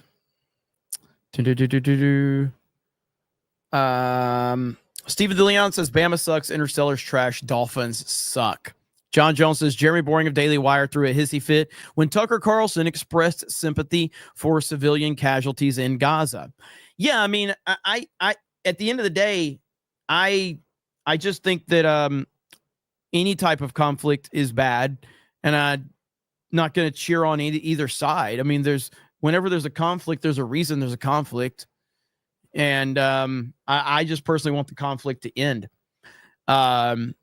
You know, that's kind of my stance on it. Forsky says, when can we see them turn around? So we're waiting on Trump right now. General Duality says, Jeremy likes Culver's. You're damn right I do. Packing Proton says, I've been burned so many by so many reboots. I have not brought myself to give Kai a chance, but I like what I've heard. I promise you, Cobra Kai will not let you down. Cobra Kai is fantastic. Cobra Kai is the best thing ever. That's better. Hail Interstellar, my favorite movie of all time, baby. Let's go. Sarah's clapping. Julie's clapping. Thank you, Dark Schwartz Rising. All right. This one's from the heart, men and women of CPAC and freedom lovers from around the world who are tuning in to this, what the national news media is calling the conservative United Nations. So how appropriate to have our next ambassador to the United Nations here with us today. 10 years ago, I had this amazing opportunity to go to Trump Tower and meet with someone who was a hero of mine, Donald Trump, in his big, beautiful office at the top of that big, beautiful tower. He did something unusual. He asked a lot of questions. And I thought, he can't run for president. He's too inquisitive and intellectual. And after that, I remember being on MSNBC. Somebody said, hang on, where'd it go? You make awesome stances on politics and you say something like stupid, like praising Interstellar and Taylor Swift. When the fuck have I praised Taylor fucking Swift? If you're going to call me out on what you think are my bad takes, at least be honest about it. Taylor Swift can burn in hell. All right. Right beside Beyonce's overrated ass. But Interstellar is my favorite fucking movie. Taylor Swift can burn in hell for the rest of eternity.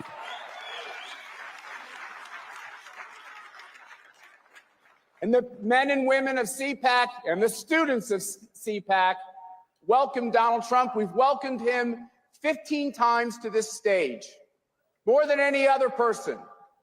We've stood on this stage and had the audacity to say that globalism would die. And lo and behold, I think it just did.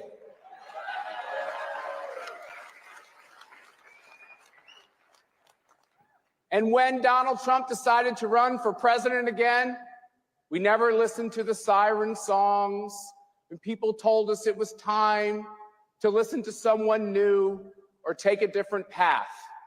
We knew in our hearts, we knew in our souls that there was only one man ordained to do this most impossible of jobs. And that was verified by the tragedy that occurred in Pennsylvania, when Donald Trump got off the ground, stood up, showed us his measure of courage, and told the world that he would fight. I mean, it's close, but they both have great personalities. But I'm going to go with APL. APL. For Mercy and Honor, both have great personalities. For Mercy and me, this is a great honor. We've been doing this for like literally half our marriage.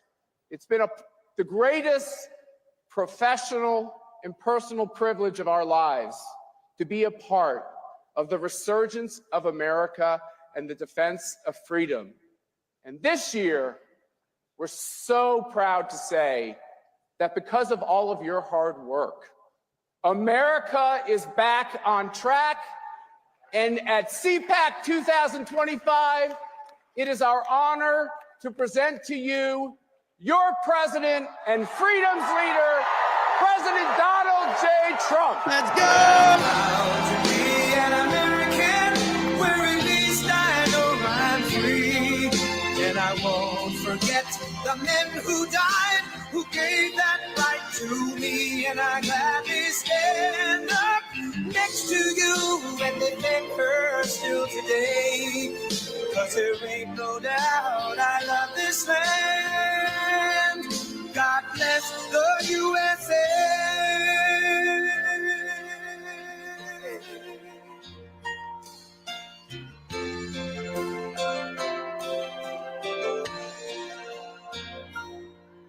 From the lakes of Minnesota to the hills of Tennessee, I'll address your super chat in a bit. across the plains of Texas, from sea to shining sea, from Detroit down to Houston, and New York to LA, where there's pride in every American heart, and it's time we stand and say that I'm proud to be an American, where at least I know I'm free. And I won't forget the men who died, who gave that right to me. And I gladly stand up next to you and defend her still today. 'Cause there ain't no doubt I love this land. God bless the USA.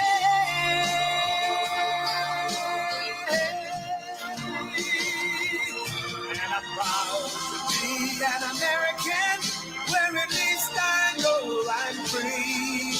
And I won't forget the men who died, who gave that right to me. And I gladly stand up next to you and defend her still today.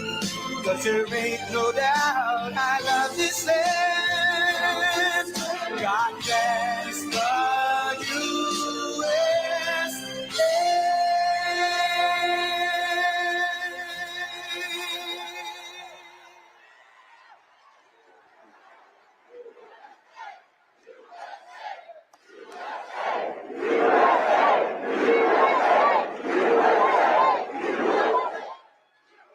Thank you very much. Thank you.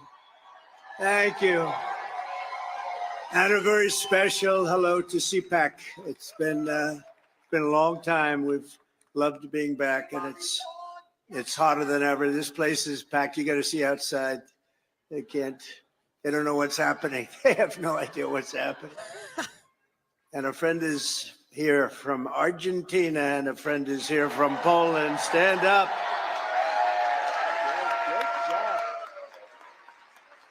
Great job. Thank you. Thank you very much. Welcome back to the nation's capital, where our movement is thriving, fighting, winning, and dominating Washington like never before. Nobody's ever seen anything like this before. They used to have little smaller crowds here. It's a little bigger. The fraudsters, liars, cheaters, globalists, and deep state bureaucrats are being sent packing. The illegal alien criminals are being sent home. We're draining the swamp, and we're restoring government by the people, for the people. For years, Washington was controlled by a sinister group of radical left Marxists, warmongers, and corrupt special interests who drained our wealth, attacked our liberties, obliterated our borders, and sucked our country dry. Not any longer. But on November 5th, we stood up to all the corrupt forces that were destroying America. We took away their power. We took away their confidence. They lost their confidence. You know, do you ever watch? They lost their confidence. Oh, it's so nice to watch. And we took back our country. And we must be doing something right, because we've got the highest poll numbers that I've ever had and that any Republican president has ever had.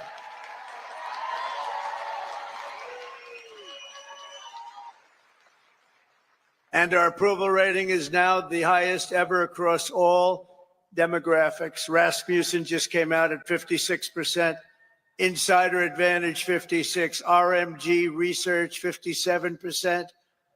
And we have many polls in the mid-60s, one at 71%. We like that, 71. And according to YouGov, a big deal, 70% of Americans believe that what we are doing is right, and we are keeping our promises. That's all we're doing, when you think, is keeping our promises. That's all we had to do. And their promises weren't worthwhile to go and vote for. They loved men playing in women's sports, open borders, little things like that. But don't tell them. Don't tell them. Keep it quiet. We'll tell them about a week before the next election. Now keep it quiet. Let them think it's a great thing what they're doing. You saw Maine yesterday, right? The governor of Maine.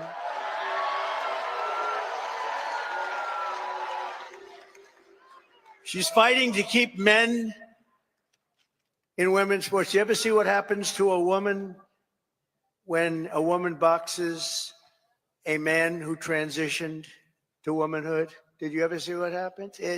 It's not pretty. It's not pretty. Let her do that fight. Let them all do that fight. Because I think that's about a 90-10 issue, and I can't figure out who the 10% are. Nobody can. So today I want to say thank you to all of the incredible patriots of CPAC and all of the incredible patriots in our country. 77 million, and it's actually much more than that because despite that, they cheated like hell. It was just too big to rig. It was too big to rig. 77 million. Remember, you used to go, I said, look, we're leading in the polls by a lot. Don't believe the polls. Just go and vote. You got to vote. We got to make it too big to rig. And they tried, but it was too big to rig. One of the great statements. We love it because everybody went and voted. We fought through hell together, but in the end, we achieved the great liberation of America. We're liberating our country right now. We're doing all these things that you're reading about. We're liberating our country. I first spoke to this gathering 14 years ago, and I won your straw poll. I didn't know anything about a straw poll. They took this big straw poll, and I won by like 27 points. And I figured, you know, that's good. Maybe I should keep doing it, and I did. And I became president. Isn't that great? Who would think? Who would think? But he became president too. He's a MAGA guy too. Make Argentina great again, right? Make Argentina great again. I kept hearing about this man. I kept hearing about this man in beautiful Argentina, and it is beautiful, but boy, did it have inflation. Inflation made it less beautiful. I hear you're doing fantastically. We're very proud of you, actually. And make Argentina great again. Thank you very much. Great honor to have you. But now it's my honor to address you for the first time as your 47th President of the United States. Great honor.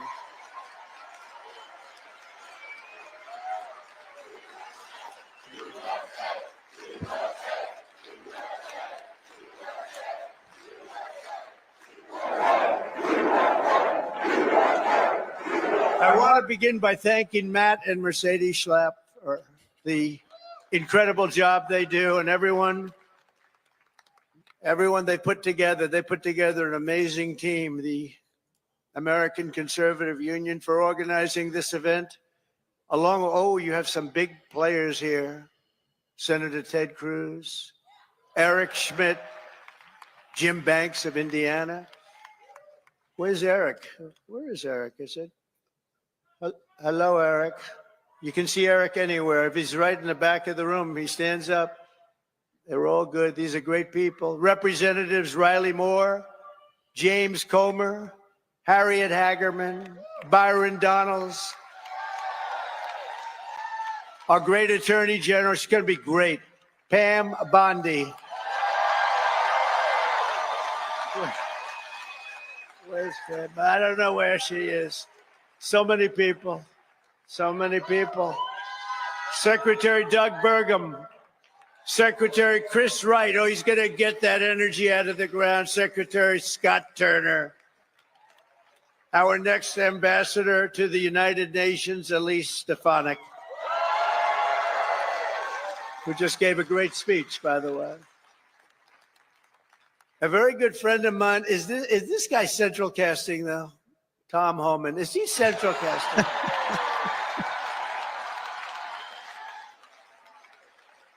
Where is it? Hello, Tom. Are you? I love that. How can I love a guy like that? But I do. He's doing a great job. Thank you, Tom, very much. Thank you. Appreciate it. Arkansas Governor Sarah Sanders. Thank you, Sarah. Thank you. and Pennsylvania Attorney General Dave Sunday. I love that name. We're also honored to be joined by President Duda of Poland, who's a fan. I have to pause it for just 1 minute because Elon Musk just tweeted out, consistent with President Trump's instructions, all federal employees will shortly receive an email requesting to understand what they got done this week. Failure to respond will be taken as a resignation. Holy shit. Whoa, let's go. Fantastic man and a great friend of mine. And we got 84% of the Polish people that voted for us. So you must be doing something right, huh? Hanging out with Trump. And again, President Milei of Argentina, thank you very much. Thank you very much. What a great guy.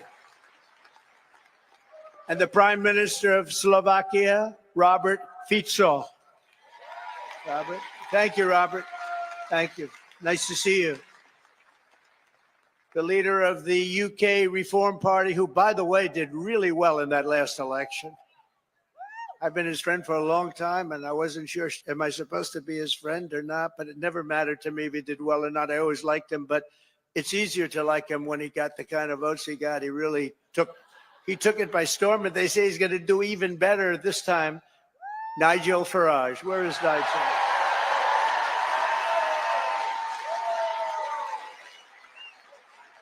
Thank you, Nigel.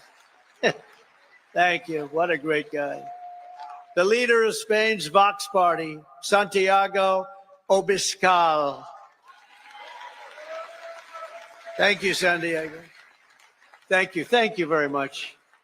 I thought that was you. Thank you very much. Great job you're doing. And a friend of mine, Eduardo Bolsonaro of Brazil, the Chamber of Deputies. Thank you. Thank you. Say hello to your father. Thank you very much. Great family. Great gentleman and a great family. And our great First Lady, Melania, is watching us right now on television. So give her a hand. Give her a hand. Whoa.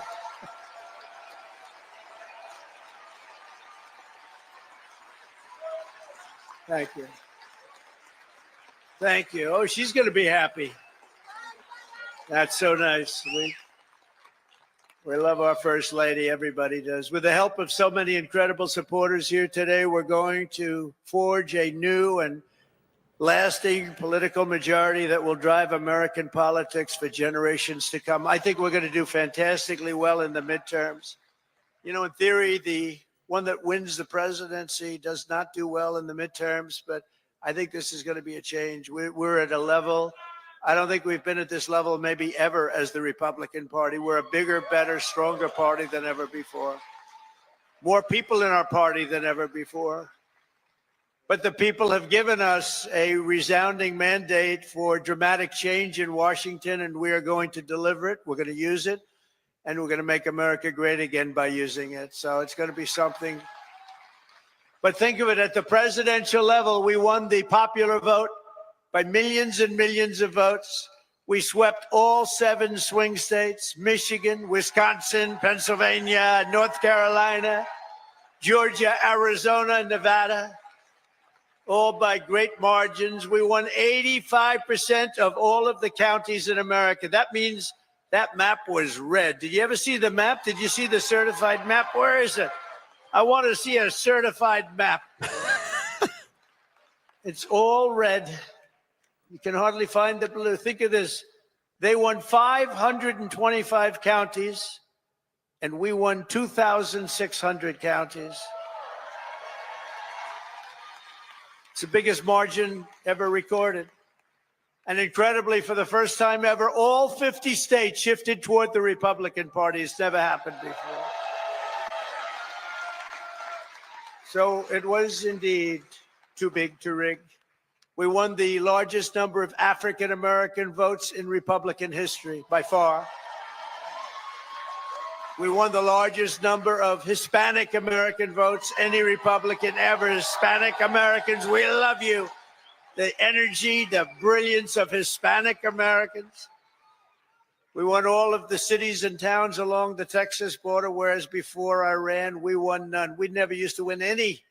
I got a call from our great governor of Texas who said, President, you just won every single town along the Texas border to Mexico. I said, oh, is that good? He said, it hasn't happened since Reconstruction. I said, define Reconstruction for me. He said, that means essentially the Civil War. That's a long time. But that was when I first heard about it, actually. Our party has become the proud voice of hardworking citizens of every race, religion, color, and creed. And I think one of the main reasons, not that we're conservative or not that we're anything else, we are the party of common sense. It's about common sense, right? It's all about common sense. Over the past month, we've confirmed an all-star team of warriors, patriots, visionaries, and put the America First agenda into action. I see Doug Burgum sitting right over there. I tell you, he was so good. I looked at him. I said, I got to have him here. I got to have him. He's, he was a great governor. He's involved with a little thing called energy. He's got the Department of Interior, and Chris Wright has the Department of Energy. So Chris has no energy, and Doug has all of the energy. Chris has more interior, but he doesn't have. So I merged them. So now you have an energy guy, and you have the guy with all the energy, and you're going to drill, baby, drill, aren't you, huh? Drill, baby, drill. And Catherine, stand up. His wife is incredible. She is such an incredible woman. Incredible woman. You got very lucky, Doug. It's good to be successful, isn't it, Doug? She's an incredible woman. He's an incredible guy. In addition to the great cabinet secretaries we have here today, we confirm Secretary of Defense Pete Hegseth to end the woke insanity and rebuild our military. Pete is fantastic. Thank you. To stop the weaponization of federal law enforcement, I know about that, I think, better than any human being on earth. This week, we swore in a new director of the FBI, somebody that everybody wanted, Kash Patel.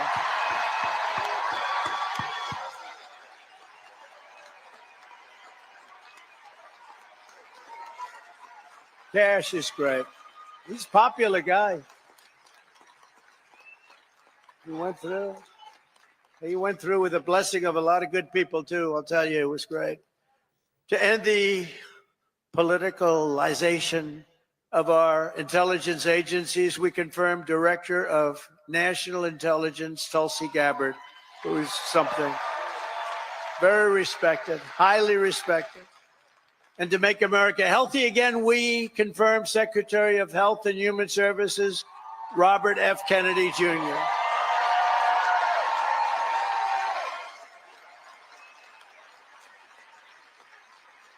Great guy.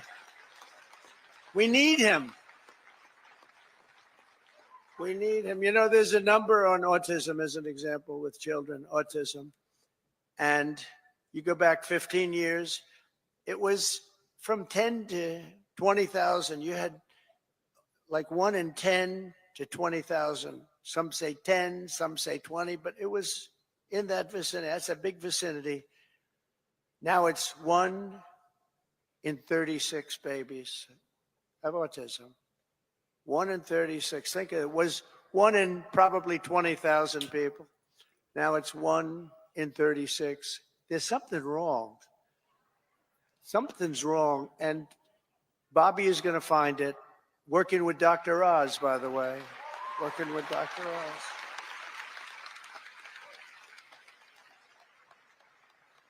Together, we've achieved more in 4 weeks than most administrations achieve in 4 years. We made a lot of progress. I heard O'Reilly last night say Donald Trump, for the first 4 weeks, is the greatest president ever in the history of our country. That was O'Reilly.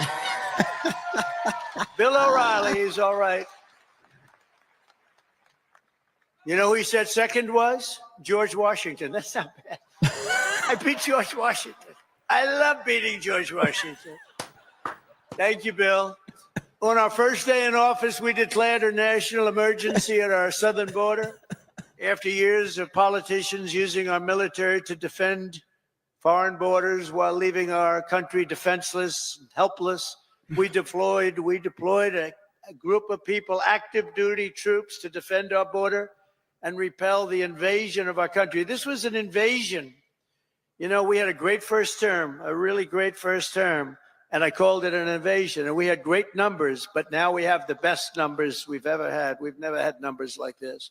We've done it all in 4 weeks. Think of it. That was Tom Homan, Kristi Noem, the whole group. When day one, I ended catch and release. I reinstated remain in Mexico when I signed an order that will end birthright citizenship for the children of illegal aliens.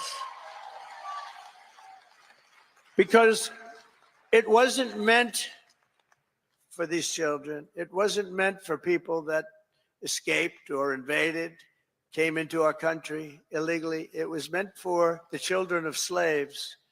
Because when it was done, many, many years ago, it was during a very tough period in this country's history, and that was meant for the children of slaves. I wish people would understand that so they could get this thing approved, and we don't have millions and millions of people coming into our country and they shouldn't be here.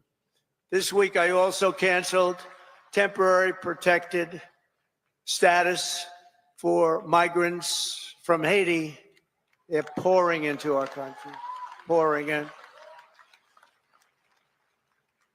I weren't elected president, there'd be nobody in Haiti anymore. They were pouring in at levels from other countries too, all over Africa, the Congo, all over South America. And they were coming in from prisons and mental institutions and insane asylums, jails, and gang members. And you have to see gang members, drug lords, people that are drug addicted. They were sending them all into our ridiculous and very stupid Biden open border. Our border czar was Kamala. Haven't said that name in a while. I haven't said that name. No, I haven't said that name in a while. Kamala. I'll bet nobody knows her last name. Nobody ever knows her last name.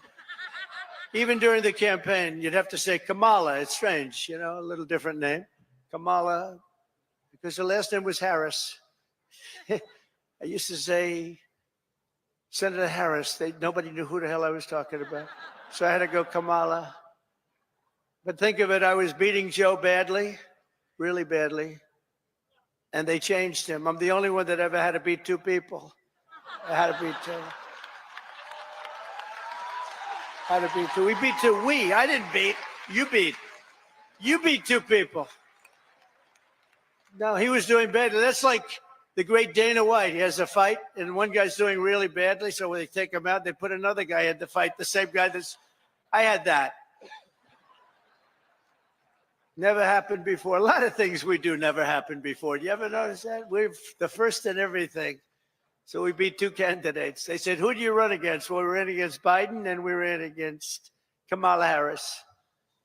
But illegal border crossings now have plummeted by almost 100%. The border czar never called the border, never called the great people of the border. They have unbelievable. I called them so much they couldn't take my calls. They hated me. But then they became to love me. You know why? Because the border people want to have great borders. But you have to call them on occasion. How are we doing today? Pete, how are we doing? You have to call. And we called the right guys. I became friends. You know, the Border Patrol endorsed me. And these people, you have no idea. They weren't supposed to, because you're not supposed to do that. I don't think you're allowed to do it. Actually, they did it anyway. They said, this is crazy.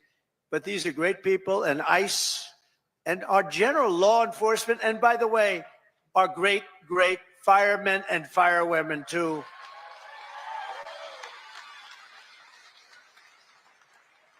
They were great. They all endorsed us. With the police, we got high 90s in terms of, and many of them were unionized, you know. We have a young lady who's right now going for the Department of Labor, and she tends to be a little bit a little bit on the slightly left of center. And everybody said, why did I do that? I said, you know why I did that? Because unions like her and labor likes her and a lot of people like her. And she's very solid, very strong, and she's going to do the right thing. But they all voted for us. They didn't vote for me. They voted for us. We got the Teamsters. We got the firefighters. We got the police. We got the auto workers. We're so great.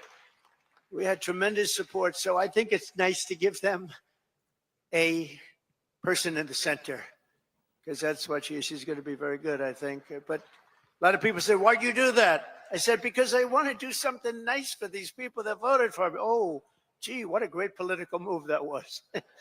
Now they're all saying, what a great political move. No, it's all common sense. Remember that. Remember that. Sean O'Brien was fantastic. The whole group, they were great. Over the past few weeks, we've begun the largest deportation operation in American history, larger even than that of President Dwight D. Eisenhower, a very moderate man, but he was very strong on that. He didn't like people running into our country and taking over our country. I'll tell you, I had 4 years. I don't know if you had this. I couldn't stand it. Don't get angry. Donald, don't get angry, please. I couldn't stand it. Watching these people come in from jails and mental institutions and the worst criminals in the street, gang members being dropped off in buses and bussed into our country. I couldn't stand it. So I said, I'm going to run for president again. And now we don't have that problem. Now we don't have that problem anymore.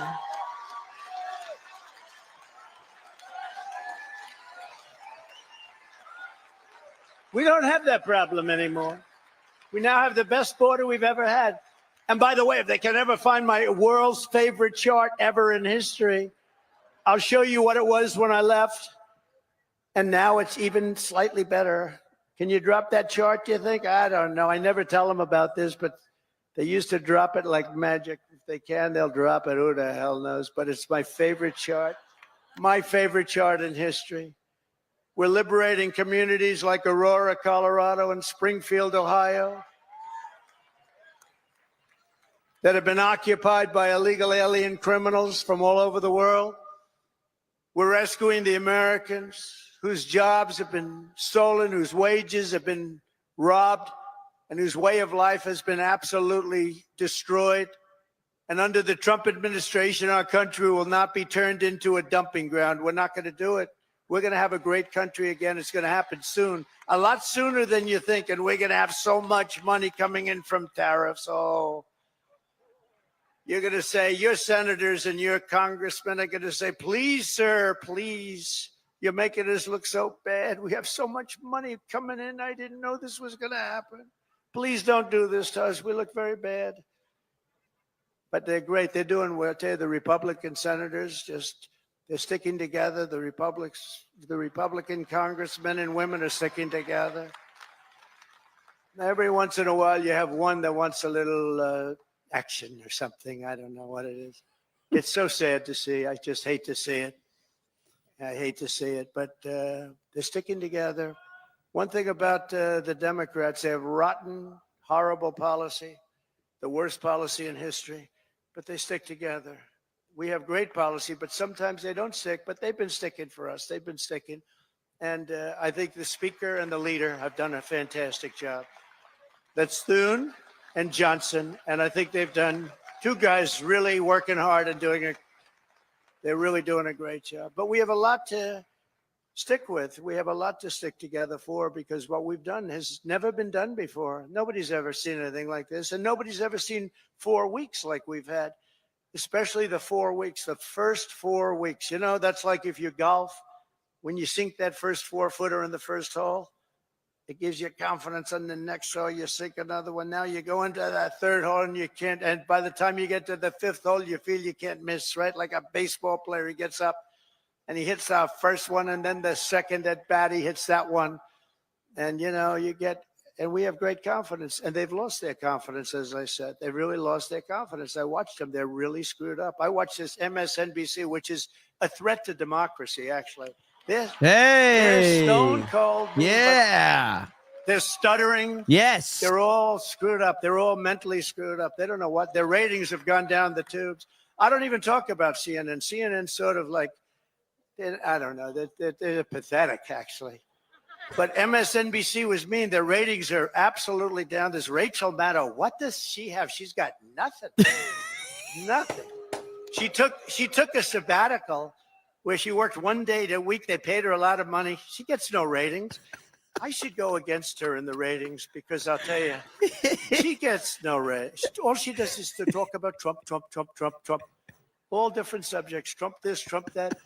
But these people are really, I mean, they lie. They shouldn't be allowed to lie every night. They are really a vehicle of the Democrat Party. They should be paying. Is that Gordon? Yes, is that Gordon? The great Gordon Chang? Is that Gordon? Stand up, Gordon. Wow. We have everybody here today. This man knows Thank how to you work very a much. crowd, man. How am I doing on China? Am I doing good? Am I doing good on China? Tell you one thing, nobody's ever done like I've done on China. Nobody ever let people know what was happening with respect to China. And I happen to like President Xi, and I have tremendous respect for the people of China, love the people of China. But we've been treated very unfairly by China and many other countries. And we're not being unfairly treated anymore. We had that down to a science in the first term, and then they lost it. You know, we lost over $1 trillion to China this last year under Biden, Crooked Joe Biden. What do we like better, Crooked Joe or Sleepy Joe? Ready? Ready? Crooked Joe or Sleepy? Ready? Crooked Joe. Sleepy Joe.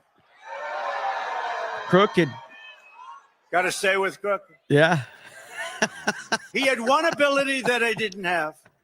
He could do something that I couldn't do. I don't say that because he was a horrible golfer. Remember, he challenged me during the debate to a golf match. He said, I'm a 6 handicap. I said, you're not a 36 handicap. He said, he's a 6. And then he said, well, I'm 8. Remember? I said, that was quick. Picked up 2 strokes. He said, no, I'm an 8. But he's not a 36 handicap. But he had one ability that was amazing. He could go with cameras on him, television, fake news on him, probably because he knows they wouldn't cover it badly. You know, they covered him as well as you can cover him. How the hell can you cover the guy well? But he had this incredible ability. He could barely walk in the sand. Somebody thought he looked great in a bathing suit.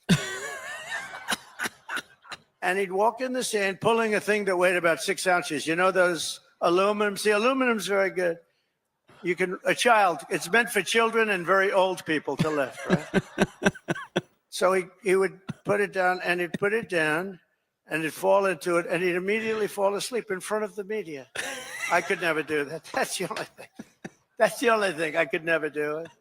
No, he was Sleepy Joe, but he was crooked as hell. You know, there's no question. He was a sleepy, crooked guy. Terrible, terrible president. He was the worst president in the history of our country. I don't care. I'll say it.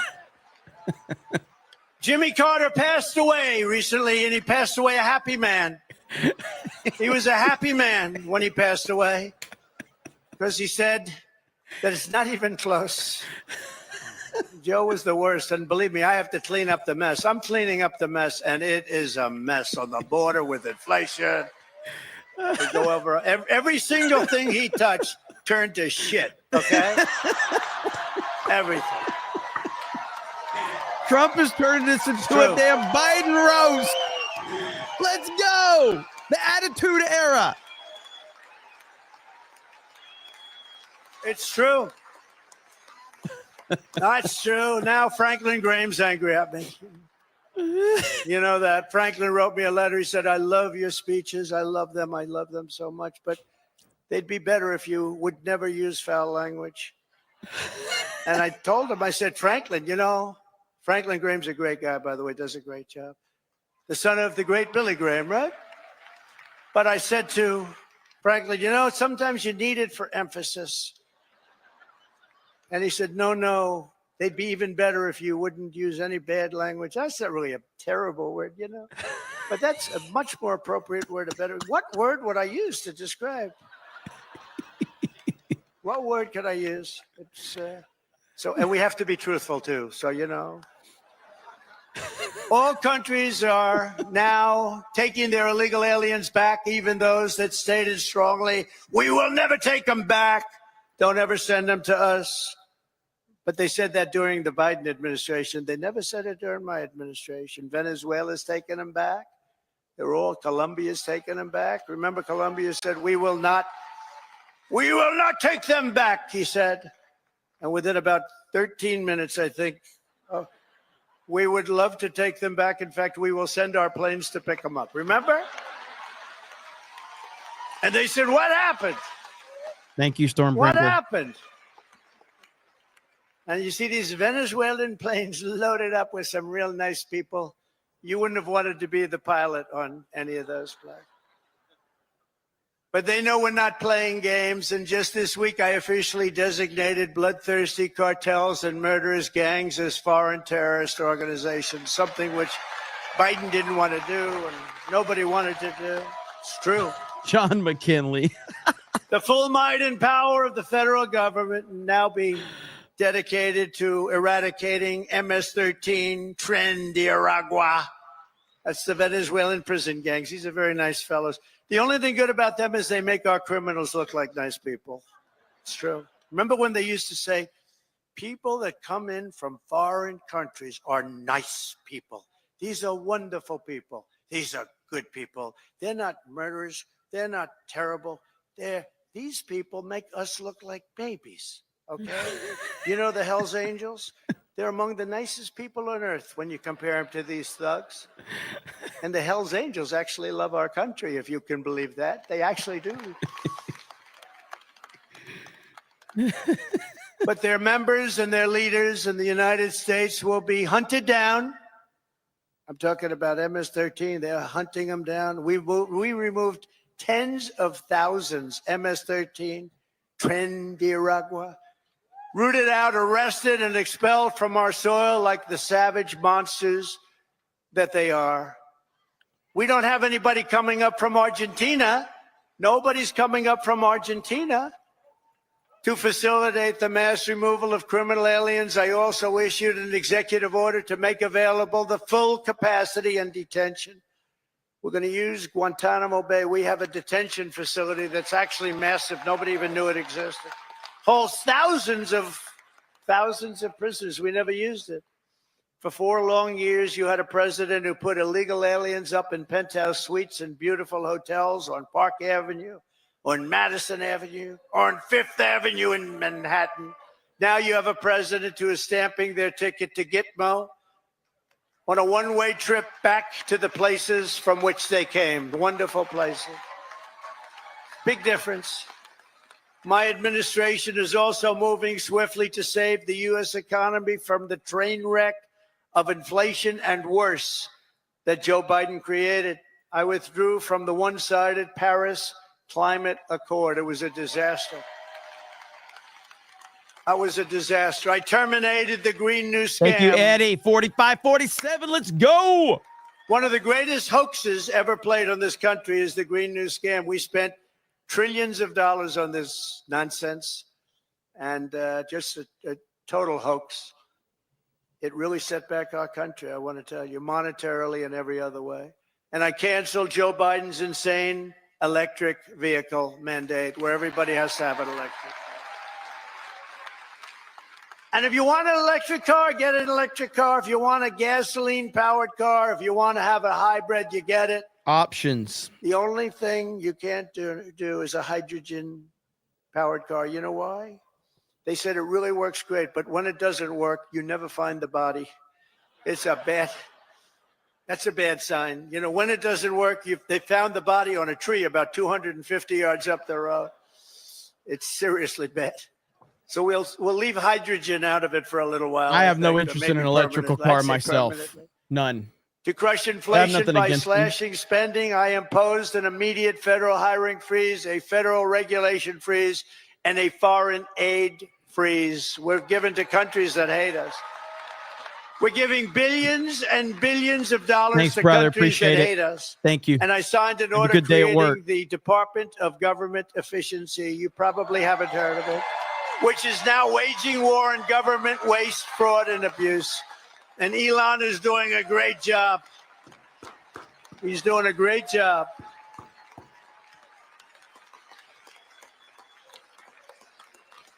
We love Elon, don't we? Is that guy? He's a character. with his son X. We love X. He's the only one can get away. His son's really named X. He's the only one can get away with naming his son X. We haven't did it this age. You're crazy. But he's great. He's doing a great job, and he doesn't need this either. He doesn't need it, but he wants to see, he's a patriot. People said, well, what official position does he have? I said, patriot. Oh, they didn't know. They said, that was good. He's a patriot. Here are some of the flagrant scams that, as an example, they've spent money on and we've been able to recapture for a large dose of it, at least. $520 million for a consultant to, think of it, $520 million, $520 million. When I hire consultants and they just take advantage of me, it's a horrible thing to watch. And I give them $25,000. I feel I'm overpaying. These guys got $520 million. Environmental, social, governance, and investments in Africa. $25 million to promote biodiversity conservation and socially responsible behavior in Colombia. This is Colombia, South America, not Columbia University. Of course, that might be worse, actually, based on their actions. $40 million to improve the social and economic inclusion of sedentary migrants. Nobody knows where. Who are they? Where do they come from? Just sedentary migrants. Nobody even knows what a sedentary migrant is. If they were sedentary, they wouldn't be a migrant, right? They wouldn't move. No, they wouldn't move. This dude's They just stay in the same place. off the teleprompter Right, and crushing it. $42 million for social Love and it. behavior change in Uganda. $10 million for Mozambique medical male circumcisions. Why are we going to Mozambique to do circumcisions? It's a lot of money. $14 million for improving public procurement in Serbia. Here's a beauty. $486 million to a consortium of elections and political process strengthening ideas, of which $22 million goes to inclusive and participatory political process in Moldova. $29 million goes to strengthen the political landscape and help them out so that they can vote for a radical left communist in Bangladesh. You had to see who they supported. You wouldn't believe, yeah, you would believe it. Nobody in this room would be in that group. $20 million for fiscal federalism and $19 million for biodiversity in Nepal. $47 million for improving learning outcomes in Asia. $18 million for helping India with its elections. Why the hell? Why don't we just go to all paper ballots? Let them help us with their elections, right? Voter ID. Wouldn't that be nice? We're giving money to India for elections. They don't need money. They take advantage of us pretty good. One of the highest tariff nations in the world. We try and sell John something. They have a freaking Murdoch. 200% tariff, and then we're giving them a lot of money to help them with their election. $32 million. Yes, I do need it, John. For the Thank you. Prague Civil Appreciate you, brother. Society Center. $14 million for social cohesion in Liberia. $9.7 million to develop a cohort Cambodian youth with enterprise-driven skills. Think of that. Millions of dollars for sex change operations in Guatemala. $20 million for Sesame Street in Iraq. They put on a little play on the street. $20 million. You could do it on Broadway and have $19 million left over. No, it's a scam. They get kickbacks and all sorts of things. It's a scam. Who ever heard of it? Think of it, $20 million Sesame Street, a play. We're also uncovering outrageous incompetence and fraud in the Social Security. we have, look, let's assume that people, generally speaking, in our case, and everybody in this room, we're going to all live way over 100, but this is a little ridiculous because not too many people are going over 100. Everybody, hopefully, in this room will. But there are in the Social Security ranks and files. And what we're doing now is finding out, do they get paid? Do they get paid? In other words, is somebody taking all of See you, this Zeke money? DeWise. So Have a good one, man. Over 100 to 109, 4.7 million Social Security numbers. Think of that, from people whose age is over 100. 3.6 million people whose age is over 110 years. 3.47 million people who are over 120 years of age. 3.9 million people whose age goes from 130 to 139 years of age. 3.5 million whose age goes from 140 to 149 years old. 1.3, see, it's coming down now slowly. No, it's all a scam. The whole thing is a scam. 1.3 million people, 1.3 who are over 150 years of age. And over 130,000 people are listed on our Social Security rolls as over 160 years of age. Now, the final is at 1,039. So now we're down into reasonable numbers. 1,039 people are listed between the ages of 220 years old to 229. And we have one person who's listed at 241 years of age. And we have one person listed at 360 years of age, an all-time record, and our country's 250 years old. So that person's substantially older than our country. Under our administration, there will be no tolerance for Social Security fraud. We will not allow anyone to cheat our seniors, and those who will do that will be prosecuted by Pam, Bondi, and others. We are also going to Fort Knox. I'm going to go with Elon. And would anybody like to join us? Because we want to see if the gold is still there. We want to see. Wouldn't that be terrible? We open up this Fort Knox. It's just solid granite that's 5 feet thick. The front door, you need 6 musclemen to open it up. I don't even think they have windows. Wouldn't that be terrible if we opened it up and there was no gold there? So we're going to open those doors. We're going to take a look. And if there's 27 tons of gold, we'll be very happy. I don't know how the hell we're going to measure it, but that's okay. We want to see lots of nice, beautiful, shiny gold in Fort Knox. Don't be totally surprised. We open the door. We'll say, there's nothing here. They stole this too. Now, we have a very corrupt group of people in this country, and we're finding them out.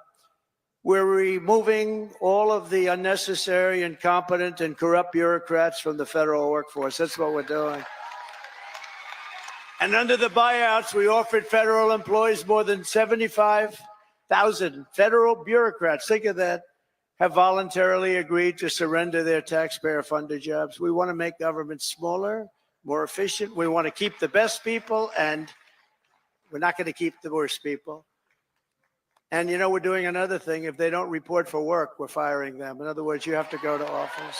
Right? Right? Look at her. If you don't report to work, you know, that's another scam. You know, who the hell, if I'm staying home, I'm going to, let's see, my golf handicap would get down to very low number. You'd be shocked if I told you the real number. But I would be so good, I'd try and get on tour. I would be so good. I'd call up, I'd say, listen, I'm really working here. Where are my clubs? Where are my clubs? Either that, or in many cases, they have second jobs while they're getting paid by us. So one of the reasons they're leaving is because they don't want to have to show that. And we're demanding to see that information. How many jobs have you had? Who paid you while you were working for the government? And we are demanding that people, if they work for the government, they have to show up and sit in an office and do their job, right? And we've also effectively ended the left-wing scam known as USAID, the agency's name, has been removed from its former building, and that space will now house agents from Customs and Border Patrol. Beautiful. And at the ultra-left CFPB, Chad, just because your mom has a giant clit doesn't mean I like so dick. many people have been hurt by that. I used to get calls from lending officers, from owners of small banks, and they were almost crying what they did to those people. They destroyed them, put them out of business. It was established by Elizabeth Pocahontas Warren. Does anyone know? Remember the Pocahontas scam? Thank you, John. I'm an Indian, therefore I'm entitled to be a senator. I'm an Indian. She said, could we see proof of that, please? She said, well, the only proof I have is my mother said I have high cheekbones. Oh, that's not. Hail Echo Bass and Mexican good, Iron right? Man. Remember she went out? I really spooked her, I tell you. Remember she went out, she couldn't take it anymore. I was calling her Pocahontas, Pocahontas. Everyone knew she was not an Indian. I had more Indian blood than her, and I have no Indian blood. I'd be honored to, but I don't have any, but I had more than her. You remember she went out and she had a blood test. And it came back and she was so happy because it said 1,024th. That means everybody in this room had more than her. But because there was even the scant, in other words, 1 million years ago, something could have happened. And she was so happy that she released it and she got killed. That was the end of her presidential career. She does not like me very much, but she's a very angry person. Do you notice the way she is? She's always screaming and she's crazy. These people are crazy. The radical left is meaner. I don't know what it is, Doug. They're meaner than us, aren't they? We're like normal people. We're smart. We get our word, but we don't go crazy. Of course, they'll take my little rant from 15 minutes ago, the fake news. He lost control on the stage. He lost control. And they'll have me screaming, having to do with Franklin, poor Franklin. He lost control of the stage. Oh, these people are bad. They are really sick, too. I don't get it. You think they'd want to love our country. They have no ratings anymore. Nobody listens to them. Nobody believes the fake New York Times. Washington Post is doing no business. They're losing all their business. Nobody believes them. But we've escorted the radical left bureaucrats out of the building and locked the doors behind them. We've gotten rid of thousands. I withdrew the United States from the corrupt World Health Organization. I withdrew from the anti-Semitic UN Human Rights Council. The council is horrible, and I withdrew from the terror-supporting UN Relief and Works Agency. The UN has such great potential, but not the way it's run now. It's terrible the way it's run now. We stopped all taxpayer money to these corrupt institutions. And by the way, just so, because who the hell knows, we got to talk about something very important. The war between Russia and Ukraine. People are being killed, mostly young men, mostly Russian and Ukrainian men, at levels you've never seen before. Thousands of people a week. And I've spoken to President Putin, and I think that thing is going to end, but it's got to end. It's a horrible, horrible thing to watch. I'm dealing with President Zelensky. I'm dealing with President Putin. I'm trying to get the money back or secured because, Europe is given $100 billion. The United States has given $350 billion because we had a stupid, incompetent president and administration. 350. But here's worse. Europe gave it in the form of a loan. They get their money back. We gave it in the form of nothing. So I want them to give us something for all of the money that we put up. And I'm going to try and get the war settled, and I'm going to try and get all that death ended. So we're asking for rare earth and oil, anything we can get. But we feel so stupid. Here's Europe. And, it affects Europe. It doesn't really affect us, except we don't like to see two things. Number one, I know, that's why I put it in her Biden mouth. got us into this thing in She's the better first seen, place. not heard. terrible. But why is it that he didn't ask for equalization? Europe should put up more money than us. But even if you said the same thing, how come we went so far out front? And he didn't know that Europe gets his money back. They did it in the form of a loan. We don't get our money back. We get nothing. So we're getting our money back. We're going to get our money back because it's not fair. It's just not fair.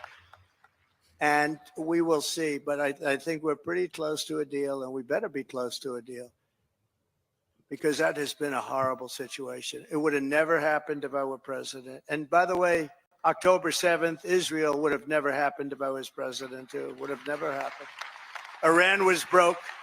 They had no money for Hamas or Hezbollah. They had no money to give. Everybody knows that. Jewish people in the audience know that. Iran was broke. They were not giving money around.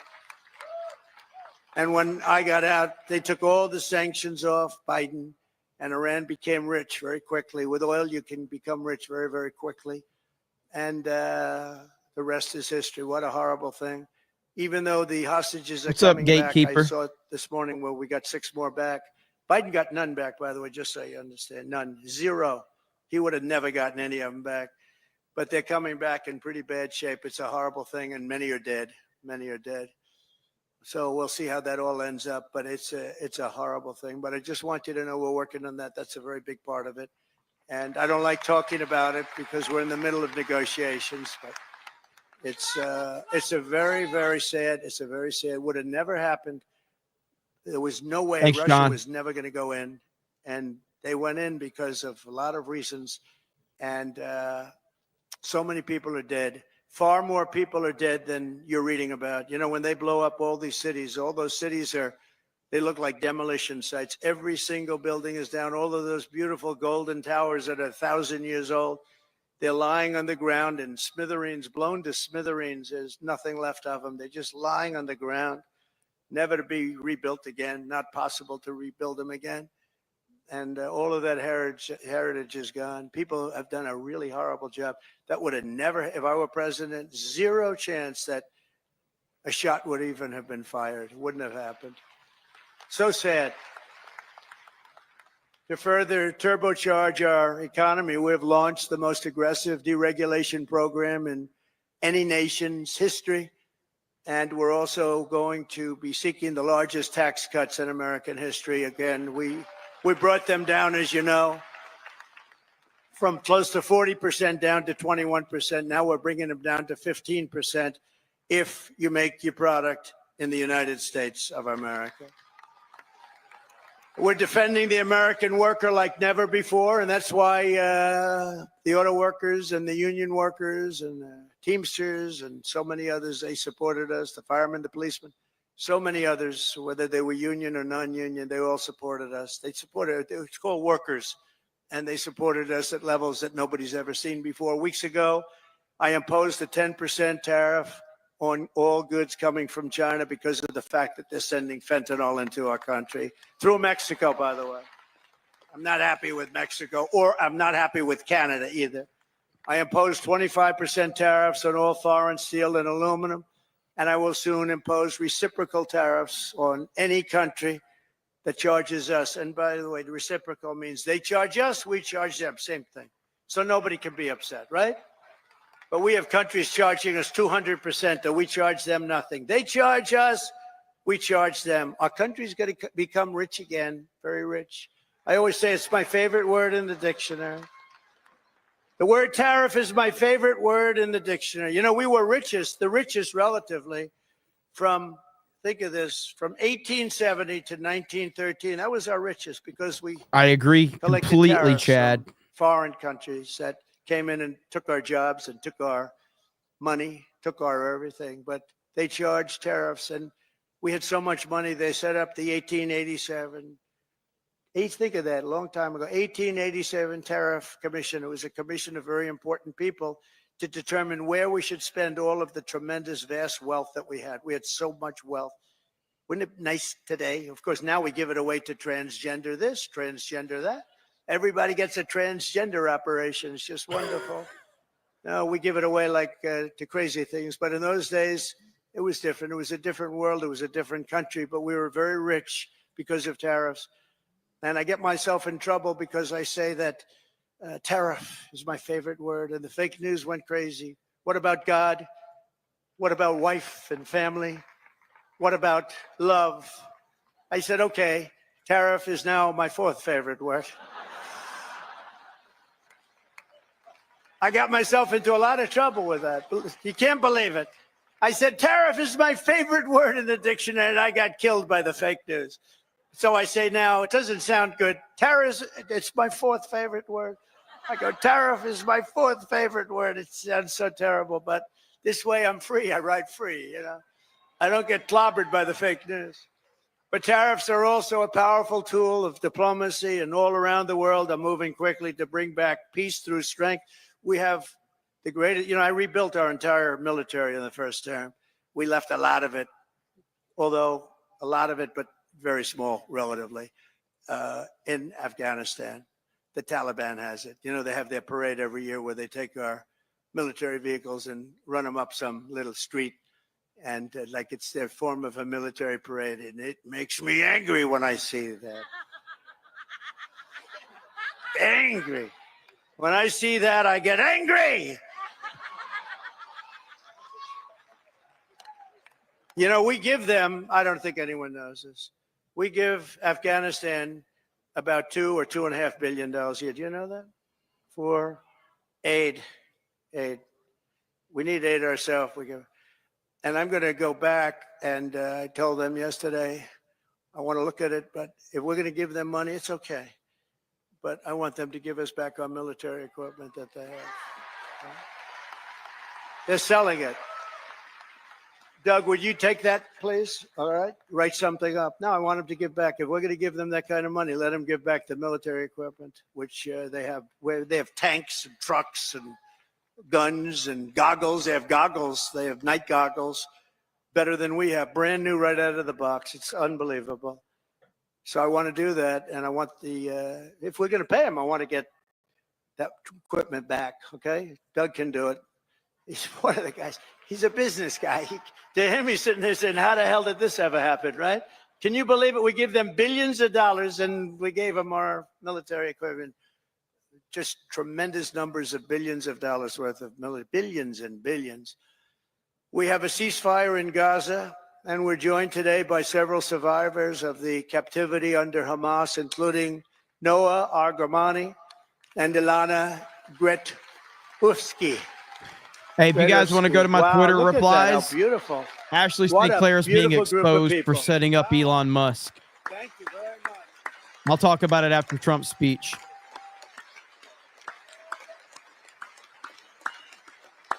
There's Patrick Bet David.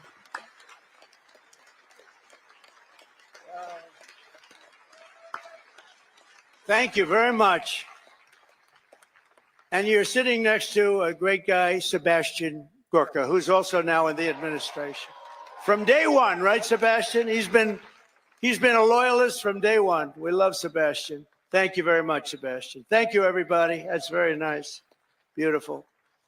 We're going to make it work somehow, you know. We're doing the best we can. We started, it should have never happened. That's the sad part. Would have never happened. If I were president, and I should have been, if I were president, it would have never happened. But it did, so we're doing the best we can with it. Thank you very much. Thank you. Also with us are family members of some individuals who are still hostages, and we will not rest until all of the hostages have been returned back home. Some of them are coming home in very bad condition, and some of them are coming home only as bodies. They're dead. We have a lot of them coming home now. They're dead. And these are largely young people. Young people don't die. Young people are young people. They don't die like this, but they're dead. And the parents come to me and they say, please, sir, could you get my son back? How old is he, sir? My son is dead. It's important, just as important as if that son were alive, to get the body back. It's amazing, actually. Amazing. Just as important.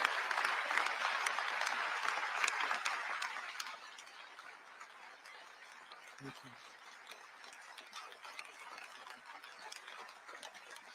Thank you. It's amazing, though, the parents. the parents are strong. I mean, look, strong. What does strong mean? Strong is their life is ruined. Really, it's ruined. I see the people, but they come up to me and it's so important to get the body back. They know. And some are not sure. They're 80% sure he's dead or she's dead. But they have that little glimmer of hope. And I say, let them have that hope, right? Let them have that hope. But getting the body back is just as important as getting the son back healthy or the daughter back healthy. It's amazing to see when I see the level of intensity and love and sorrow and tragedy. As I said in my inaugural address, it's my hope that my greatest legacy will be as a peacemaker, not a conqueror. I don't want to be a conqueror.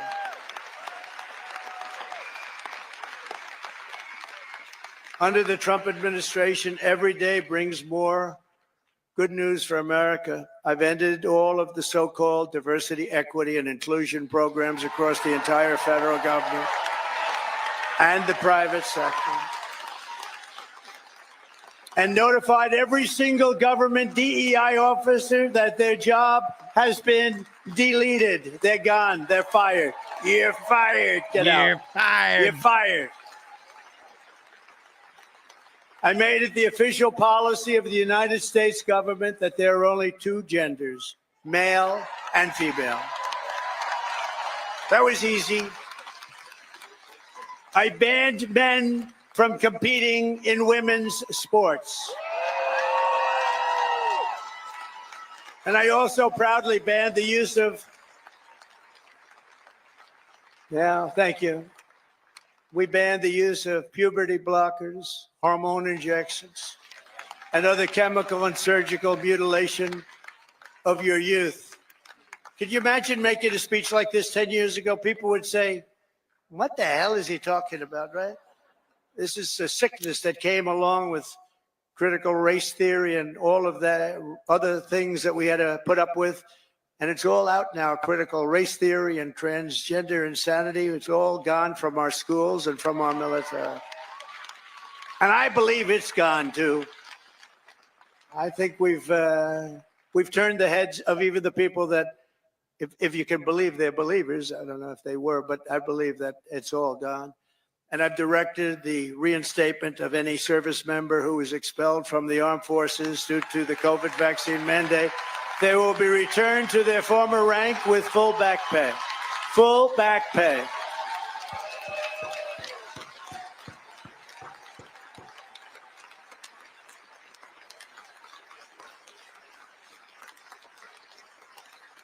I banned government censorship from your voices and brought back free speech in America. We have free speech. We didn't have free speech. We do have it now, actually.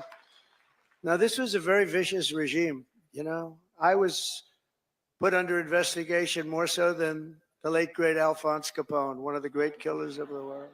Trump, my father would look down my mother. How the hell did this happen to my boy? This was his.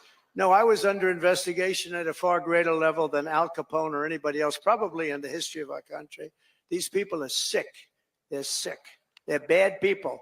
I ended Joe Biden's weaponization as soon as I got in. I said, I'm going to hit him with the same stuff. But I ended his whole weaponization of our government and removed his handpicked radical left Marxist prosecutors from the Department of Justice. I was so happy to do that. They weaponized government. They weaponized government. I pardoned hundreds and hundreds of Biden's political prisoners, including Christians, pro-life activists, and the J6 hostages who were treated terribly for years.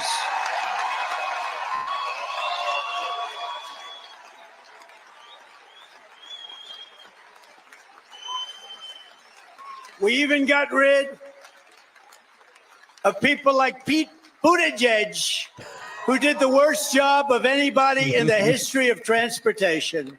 What a bunch of losers.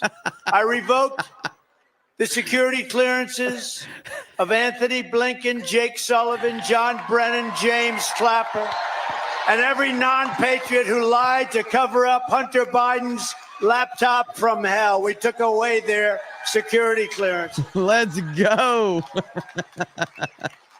They're not allowed to enter any government building either. I also revoked Joe Biden's security clearances, the Biden crime family security clearances, and they'll no longer be allowed to access state secrets while selling themselves all around the world. Oh, well. Now, these were bad people.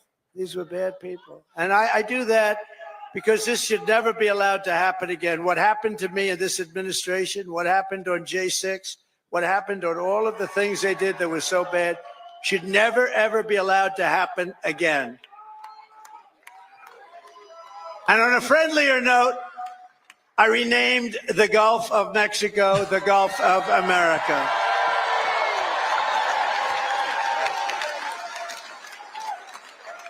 And we are restoring the name of a great president, William McKinley, to Mount McKinley in Alaska. And as you know, many years ago, Jimmy Carter gave away the Panama Canal.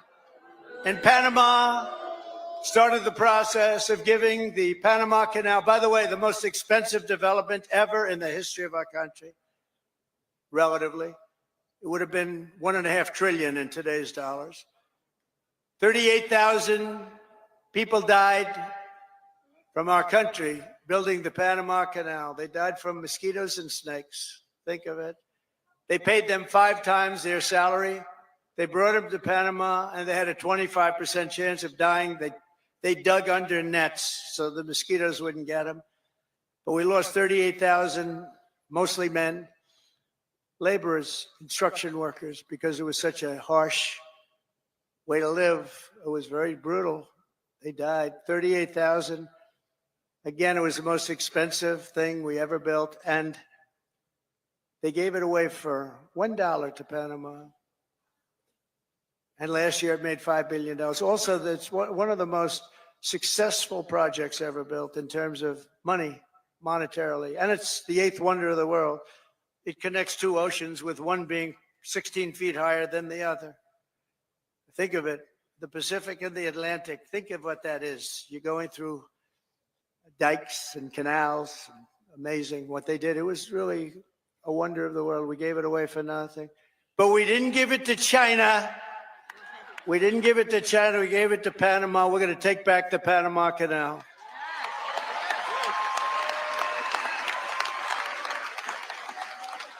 In a matter of weeks, we have restored America's pride, America's confidence, and America's spirit. According to a brand new poll from Rasmussen, the number of Americans who believe we are on the right track now exceeds the number who think we're on the wrong track. This is the first time in 23 years. That's hard to believe. And we had one poll where we're at 81% right track, wrong track. I guess it depends on who, but that one poll, because Rasmussen's been a good poll, first time in over 20 years that Elon just responded to that tweet that I was talking about. About Ashley St. Clair planning to trap him. 2024 will go down as one of the most important days in the history of our country. I'm pointing to Mike Lindell. That man suffered. That man suffered. The FBI thugs went up to him and they took away everything he had. He suffered. And Mrs. Lindell,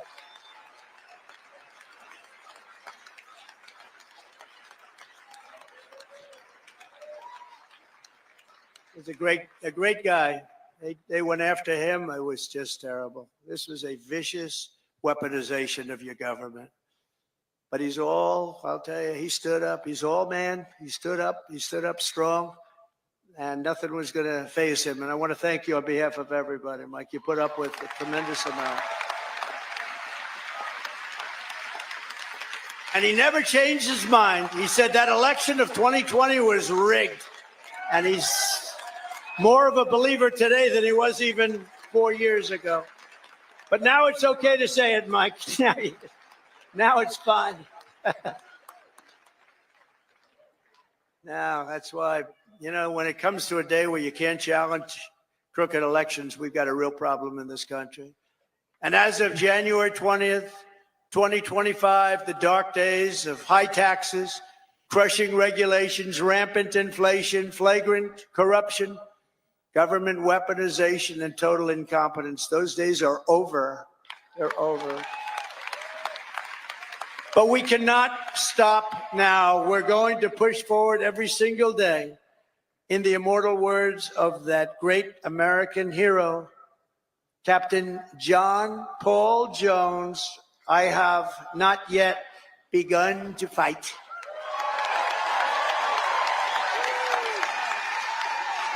And neither have you.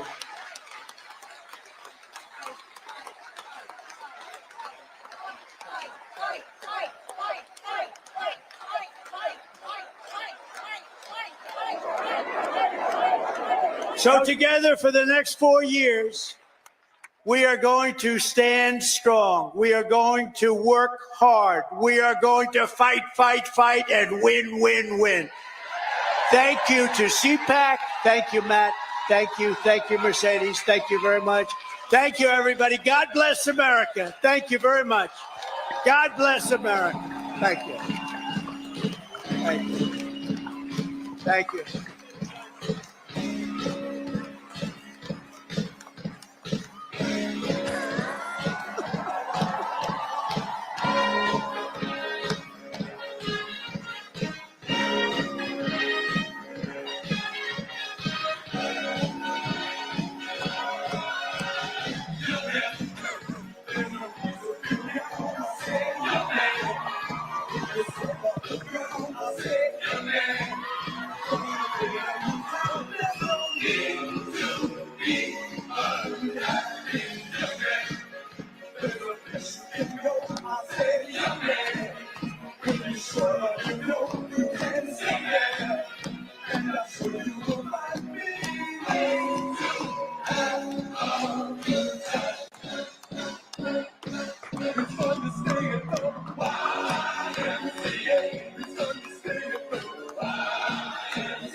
It's the most powerful man in the world right here, ladies and gentlemen.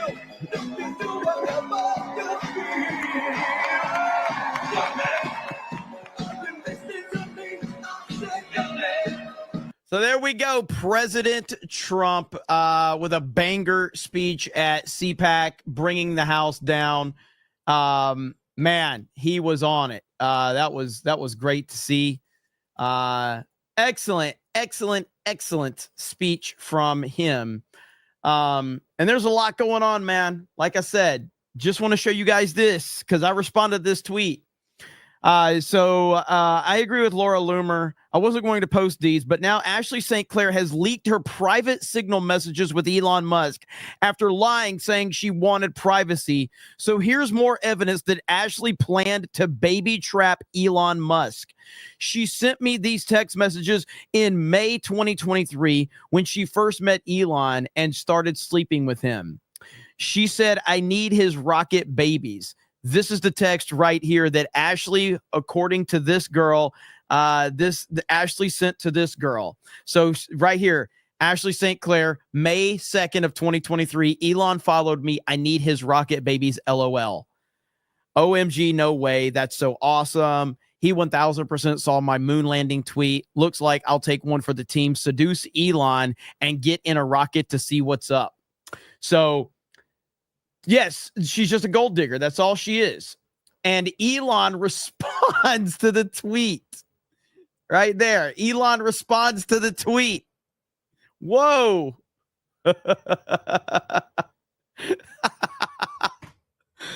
What a timeline we're in, dude. This is crazy. This is crazy.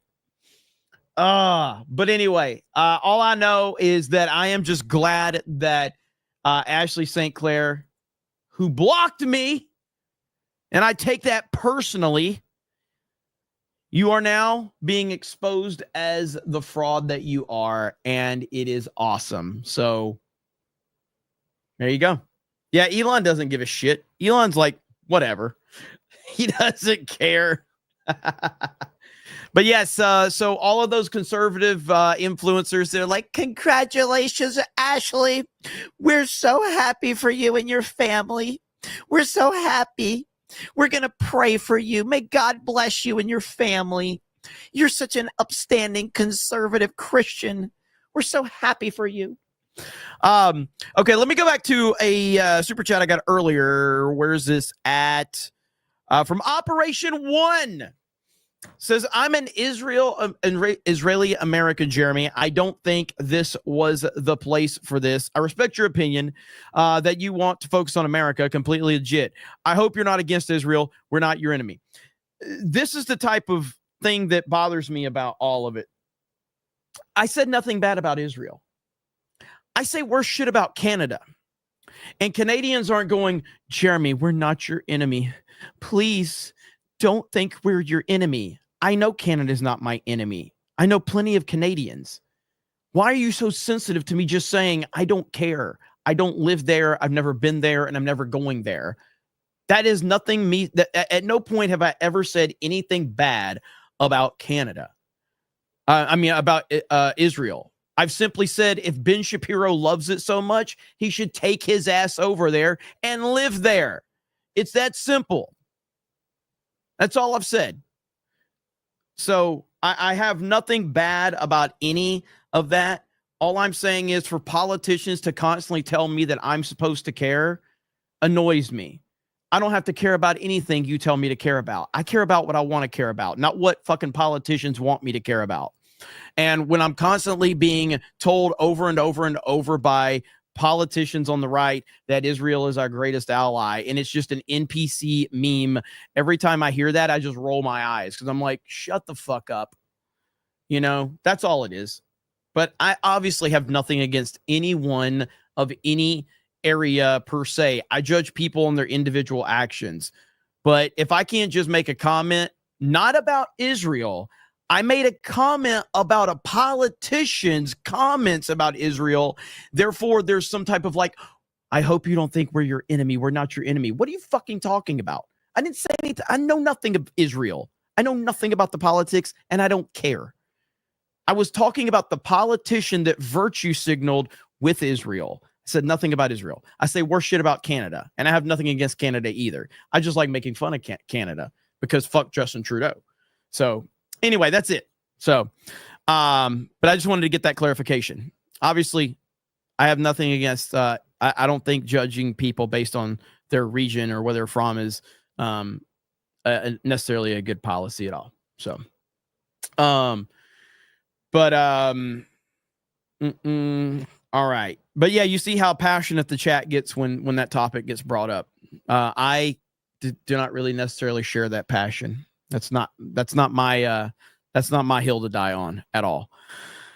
John McKinley says, yeah, so this is all because Jay started this, by the way. I don't wipe. I never wipe. I shower, but I don't wipe. I'm the best showerer, but not wiper. Showering is for Americans. Wiping is something Jay needs to learn how to do.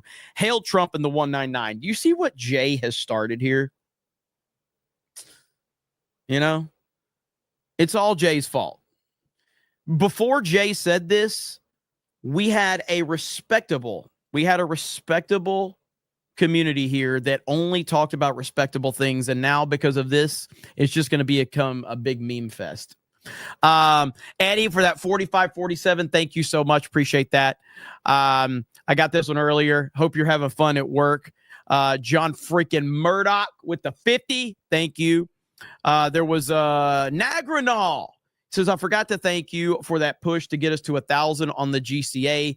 We wouldn't be anywhere near that without you in the chat shouting us out. Thanks a lot, man. Hail to you and the GCA. That is awesome. So I appreciate you guys. Keep up the good work. Got that one. Andrew CR says, put Trump on Crapton African Americans screaming. It makes me angry and turning into Red Hulk. 300 billion right there. Well, Captain America, Brave New World is having a really tough time at the box office right now. I'm going to make a video on Geeks and Gamers about that. So that is fun, and I'm happy. It's exactly like we said. We told you this is going to happen.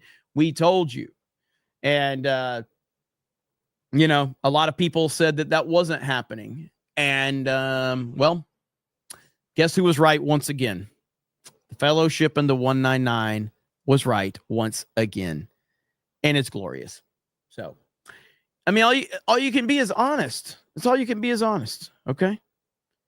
And if you're honest and if you're just telling people the truth about what's going on, you don't have to chase your tail. You don't have to chase your tail. Operation One says, fair enough. Thanks for clearing that up. It's all good. If you ever change your mind and visit, let me know. I'll buy you a swig of apple juice. Hell yeah. That's what's up, man. I appreciate it. You know what's up. You've been watching me for a long time. Swig of apple juice for the working man. Martin Millen says, this is why I hate both pro and anti-Israel.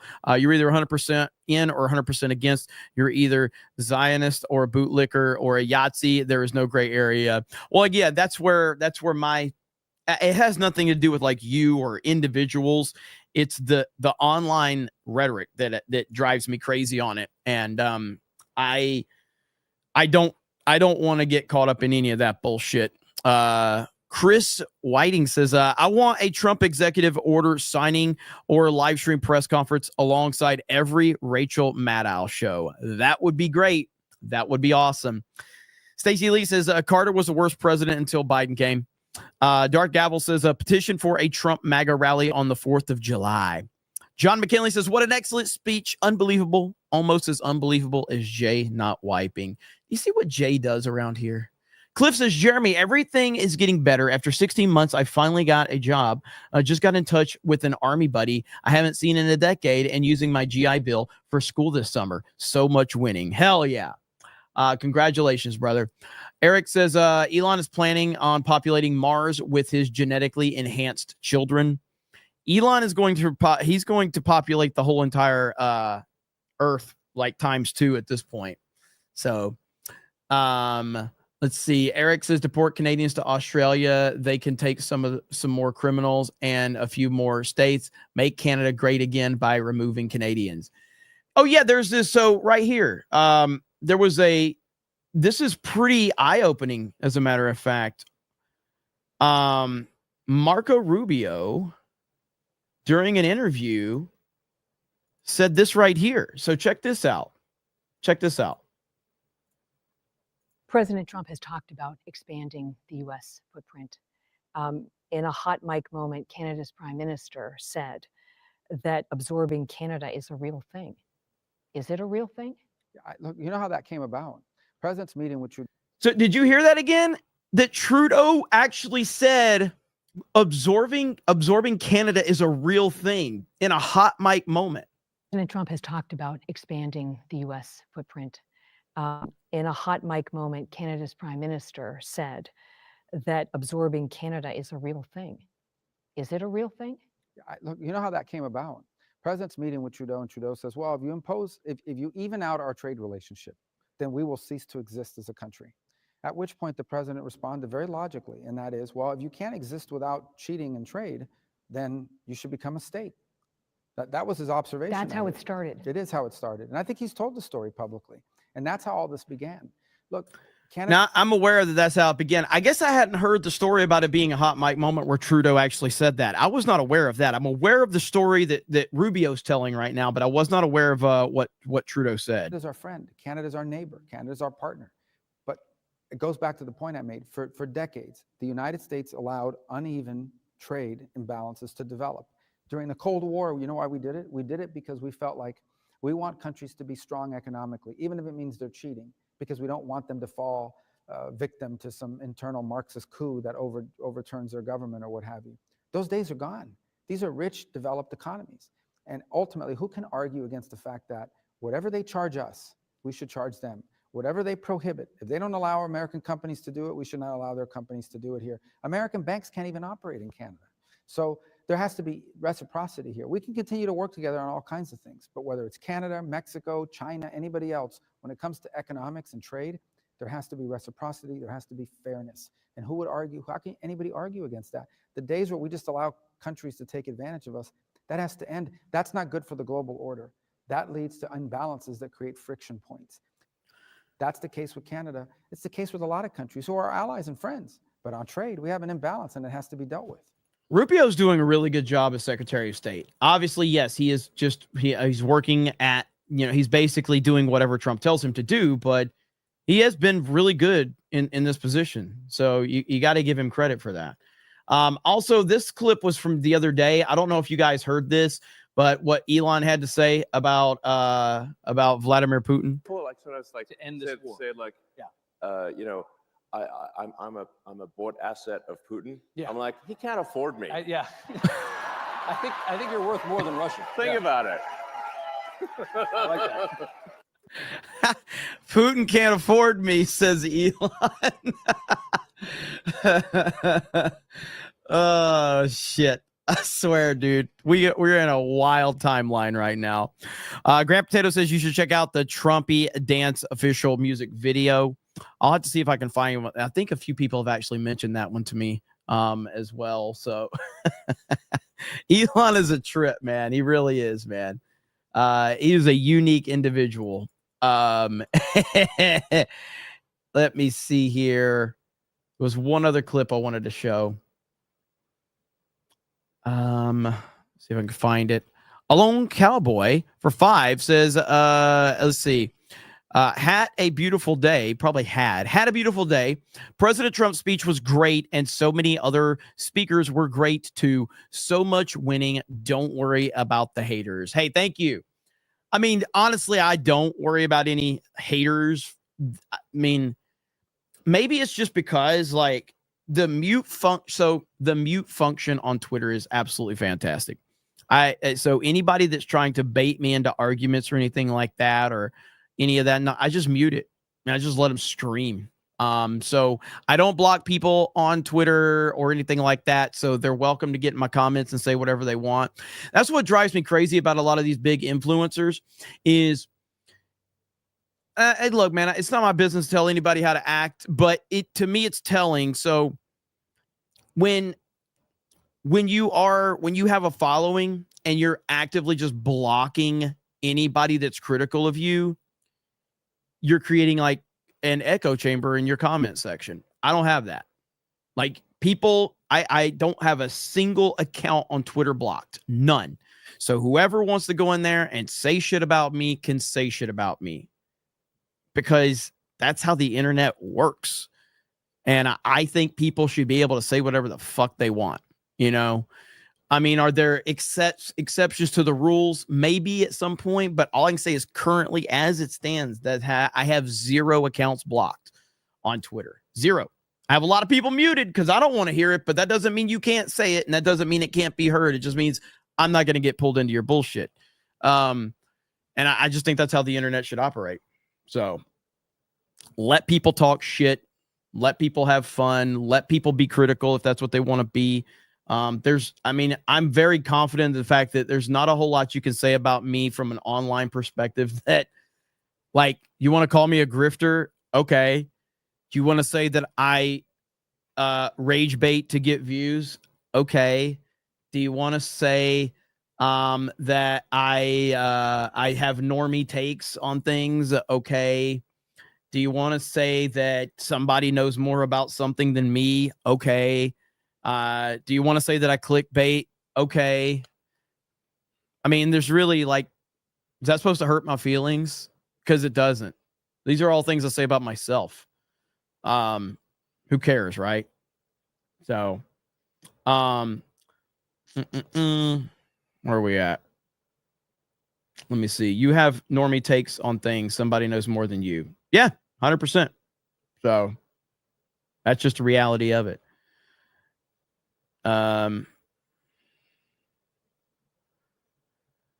Let's see. D-Day Cobra, you're not the worst clickbaiter out there. Hope that helps. I need to get better.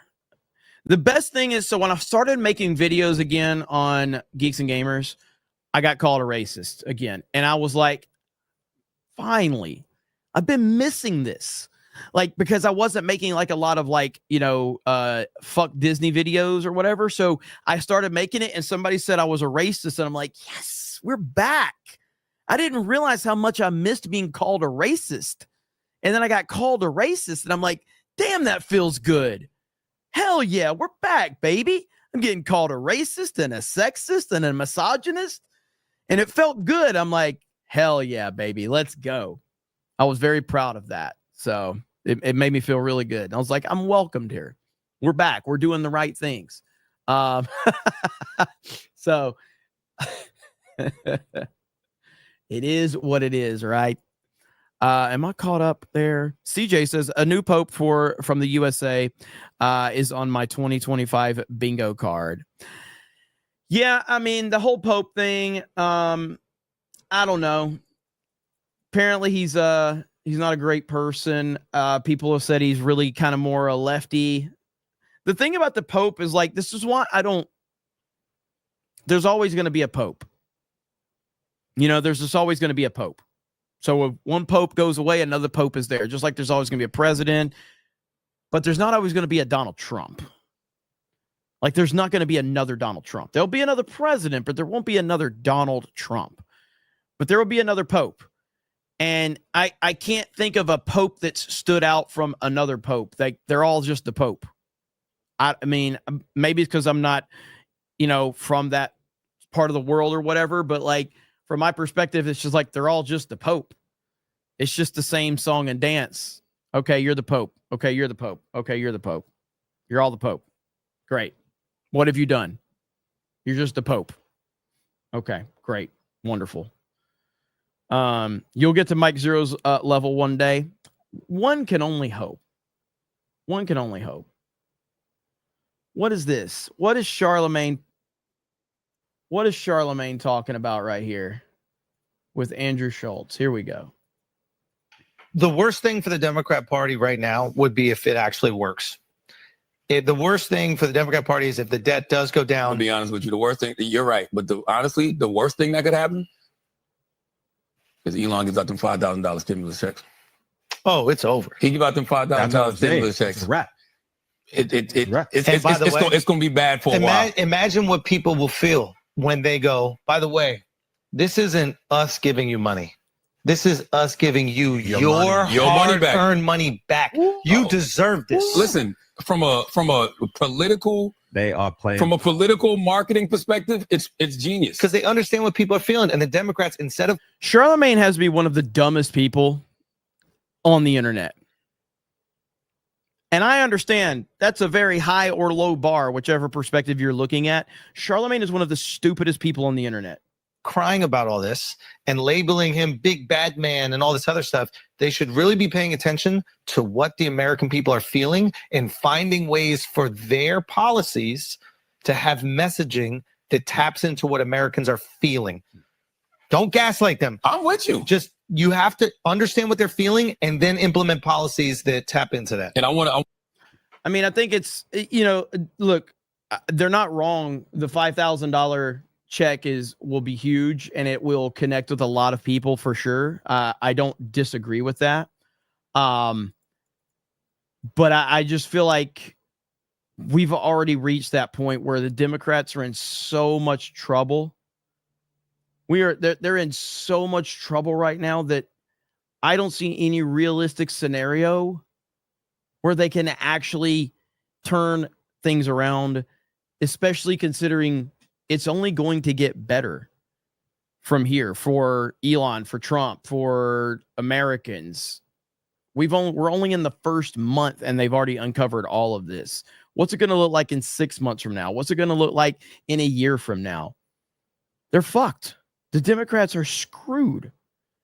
That's the reality of the situation, regardless of a $5,000 check. And if that $5,000 check happens, that's only going to make it even worse, but it's already bad for them. That's my stance on it at this particular moment in time. What is this? Is this, Sarah Huckabee Sanders? Let's see. So you were at the National Governors Association dinner, and President Trump had this interesting exchange with the governor from Maine. We're all in the family here. Tell us what happened. Well, I think it was classic Donald Trump. If he doesn't like something, he's going to call it out. I think it's one of the things that has made him so incredibly popular And one of the reasons he's been able to get so much done is because he doesn't care who's in the room, what it looks like. He's going to tell you exactly what he thinks in that moment. And that's what he did. And frankly, he's on the right side. I'm so tired of hearing the left say that they care about women when they can't even tell you what a woman is. And we finally have a president who will stand up for women and fight back. And I think that it's a great thing to see Donald Trump being the one to sign executive orders that defend and define what a man and what a woman are, which it's sad that we have to do that. But also as a mom of a daughter that is a 12-year-old volleyball player, that we have somebody that's saying, no, we're not going to let men play girls' sports. And Donald Trump is doing that. And I think he's right to call people out who are on the wrong side. And they're saying that Trump called the Maine governor a man. That does look like a man. Here we go. President Trump referred to Governor Mills as he or him at least 6 times in that call. Whatever's going on with him, radical left governor, has announced the plan already. He wants to resettle 75,000 migrants into Maine. That's only because they told him to do so. He's weak and ineffective, and they told him to do so, and he's saying, yes, sir, yes, ma'am, I will do it. President Trump referred to Governor Mills as he or him at least 6 times in that call. Whatever's going on with okay? Ma'am, once again, ma'am. I said both of you. No, you said sir. Once again, it's ma'am. I actually said both of you guys. It was a general. Right beforehand, you fucking said sir. Sir? Okay. Motherfucker, take it outside. If you want to call me sir again, I will show you a fucking sir. I apologize. Motherfucker. I apologize now.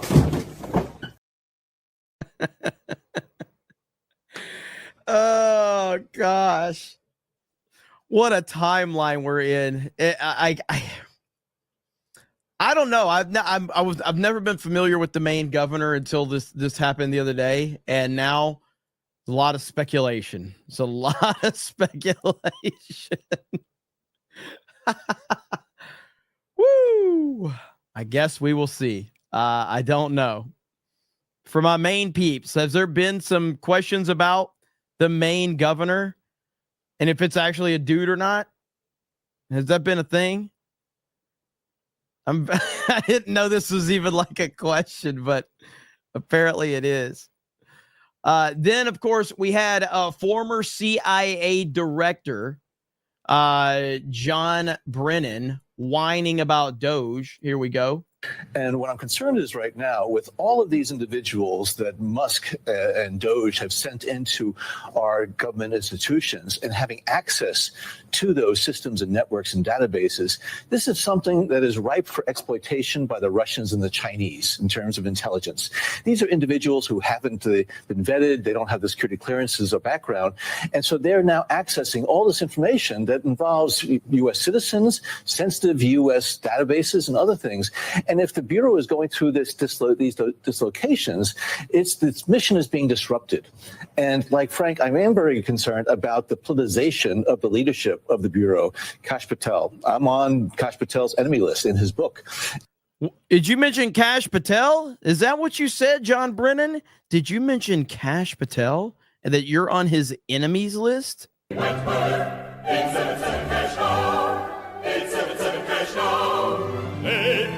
Thousands, they'll help you too. One lump sum of cash they will pay to you.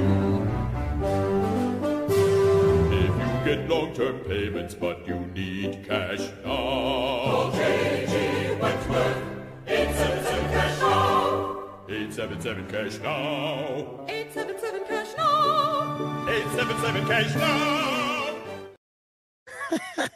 And like Frank, I am very concerned about the politicization of the leadership of the Bureau. Kash Patel, I'm on Kash Patel's enemy list in his book.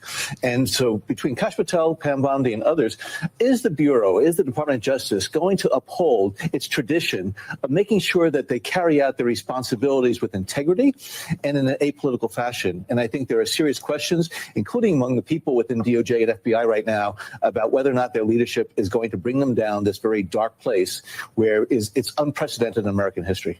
I love that all of these corrupt individuals are panicking right now because they know that they've done horrible things. And now that Kash is in power, that Trump is in power, that the Trump administration is here, they know that they're screwed. And you have MSNBC's very own clown going on this rant right here. Your thoughts, Byron Donalds, who walked out after Dixie was played in New York and has no shame there. They say he's going to be the governor of Florida now. Yeah, every community has what I call their chickens for Colonel Sanders. Muslims had their halal chickens. The black community has their chickens. Byron Donalds is a grown-ass black man who referred to Donald Trump as his daddy. And what I want to tell the Byron Donalds, and every community's got a Donald. I got a Kash Patel. We got a Nimrata, we got the Haley. We all got them, all right? What I want to say is this. They'll never love you. They'll never love you. No matter what you do, they'll never love you. You can never wipe out that brown or black skin. Your thoughts, Donald. So on one hand, when you don't have representation, you call everyone a racist. And you say that it's an act of white supremacy. And you call for more representation. Then the Trump administration, not because they're actively looking to have representation, but the Trump administration actually has the most diverse cabinet we've had probably ever. And because they have diversity, now you're calling them out for having diversity. Do you understand how the left works now?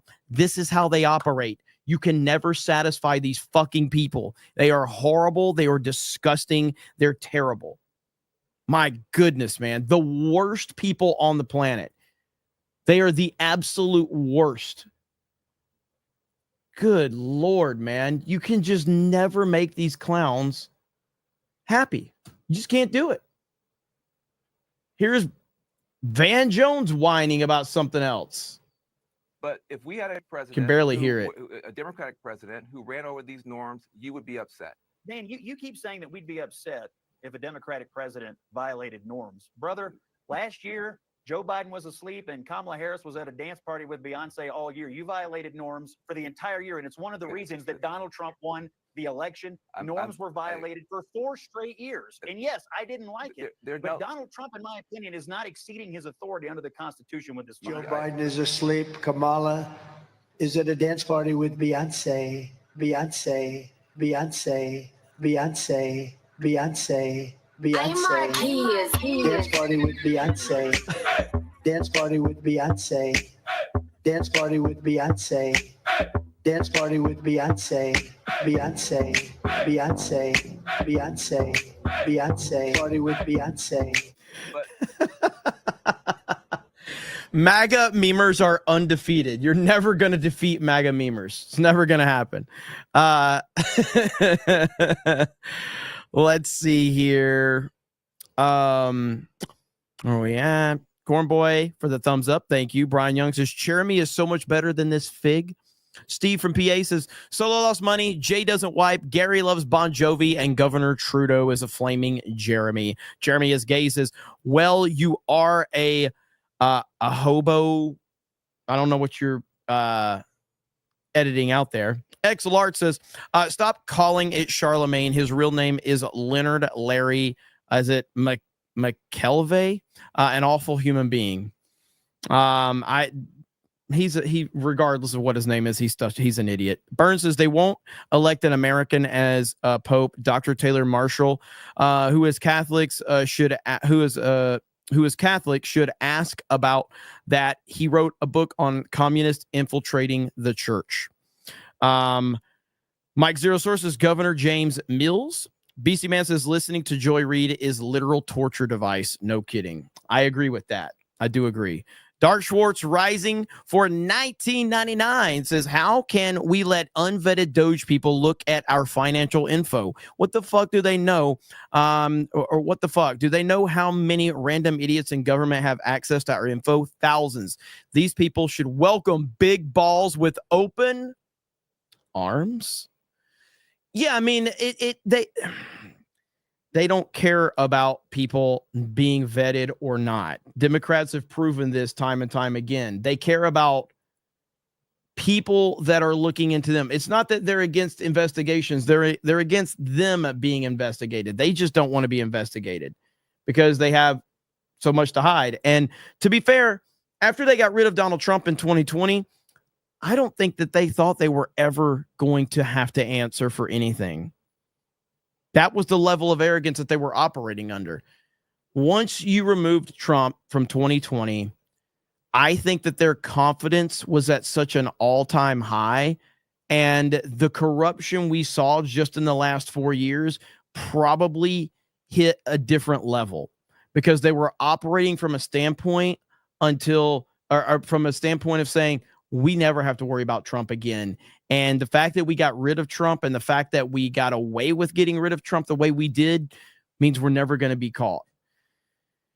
And thankfully that, and that goes back to my point for the entire 2020 election. This is why I was so adamantly against Ron DeSantis getting involved in things, was we needed unity.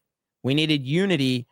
And everybody needed to fall in line. And so many people were like, Trump isn't owed anything. He has to work. He doesn't have to work for shit because the election was stolen from him. And anybody with common sense on the right knew that.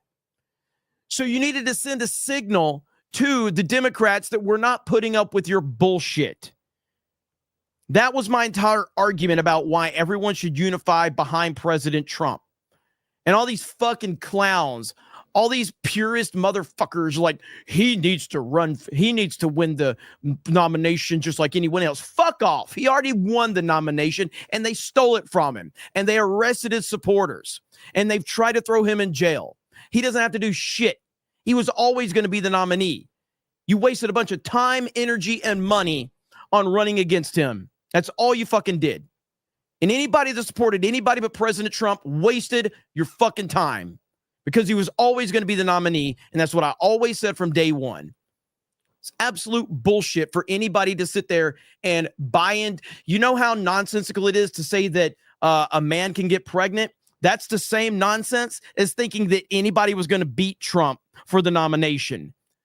I don't have to buy into your delusions. You're welcome to have your delusions, but I don't have to share your fucking delusions with you. And if you were thinking anybody was going to beat Trump for the nomination in 2020, you're a fucking retard. It's that simple. So anyway, the point being is that if they got away with getting rid of Trump in 2020, if Trump doesn't win, and it doesn't matter, if a Republican not named Trump wins in 2024, they won because they got rid of Trump and they flexed their power and they showed anybody who steps in our way, we will take you down. And the only way to correct that was for Trump to win again. Anyone else winning means nothing. It could have been Trump. It could have been DeSantis. It could have been anybody. If it wasn't Trump, the Democrats showed that we can get rid of you if you step out of line. That's the bottom line. Noble Spitfire says, if Jeremy got a nickel for every time he got called gay every day, Elon would have competition for the richest man in the world. Yeah, I know it. That would be the only way that it would be worth it. T-Bags for 199. Thank you. Golf and Gun says, my 79-year-old immigrant mother says 2020 was stolen. And she's smart. Meatball was a backstabber. Yes, he's never going to get over that. Like, Ron DeSantis had a wonderful opportunity to be a huge, huge player moving forward. In all honesty, I think DeSantis had a legitimate chance at being vice president under Trump if he wouldn't have ran. But the moment he ran, he fucked up. And his entire political career is going to suffer for it. That's what happens, man. And JD Vance is, and in all honesty, JD Vance is a better vice president than DeSantis would have been anyway. So I'm glad it worked out the way it did. It's just sad that it worked out that way. Mike Zero Sources, maybe.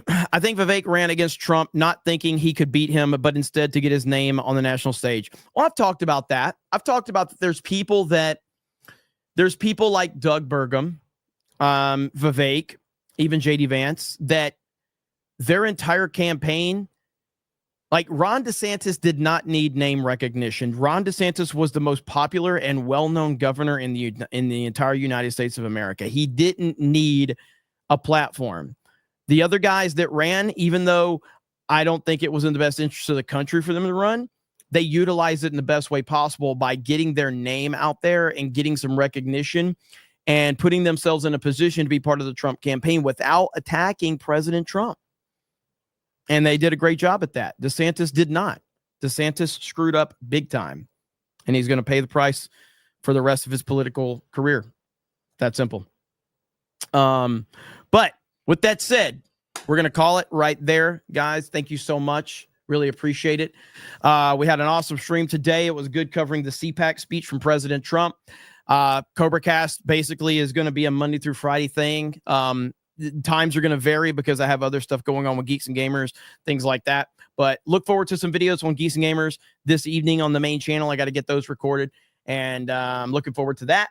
I had a lot of fun. I appreciate you guys hanging out with me. It means the world to me. There's a lot of streams going on, and you choose to spend your time here, and I greatly do appreciate that. So thank you so much for the support from that perspective. And I hope you have a great weekend, and we will talk to all of you later. Bye, everyone.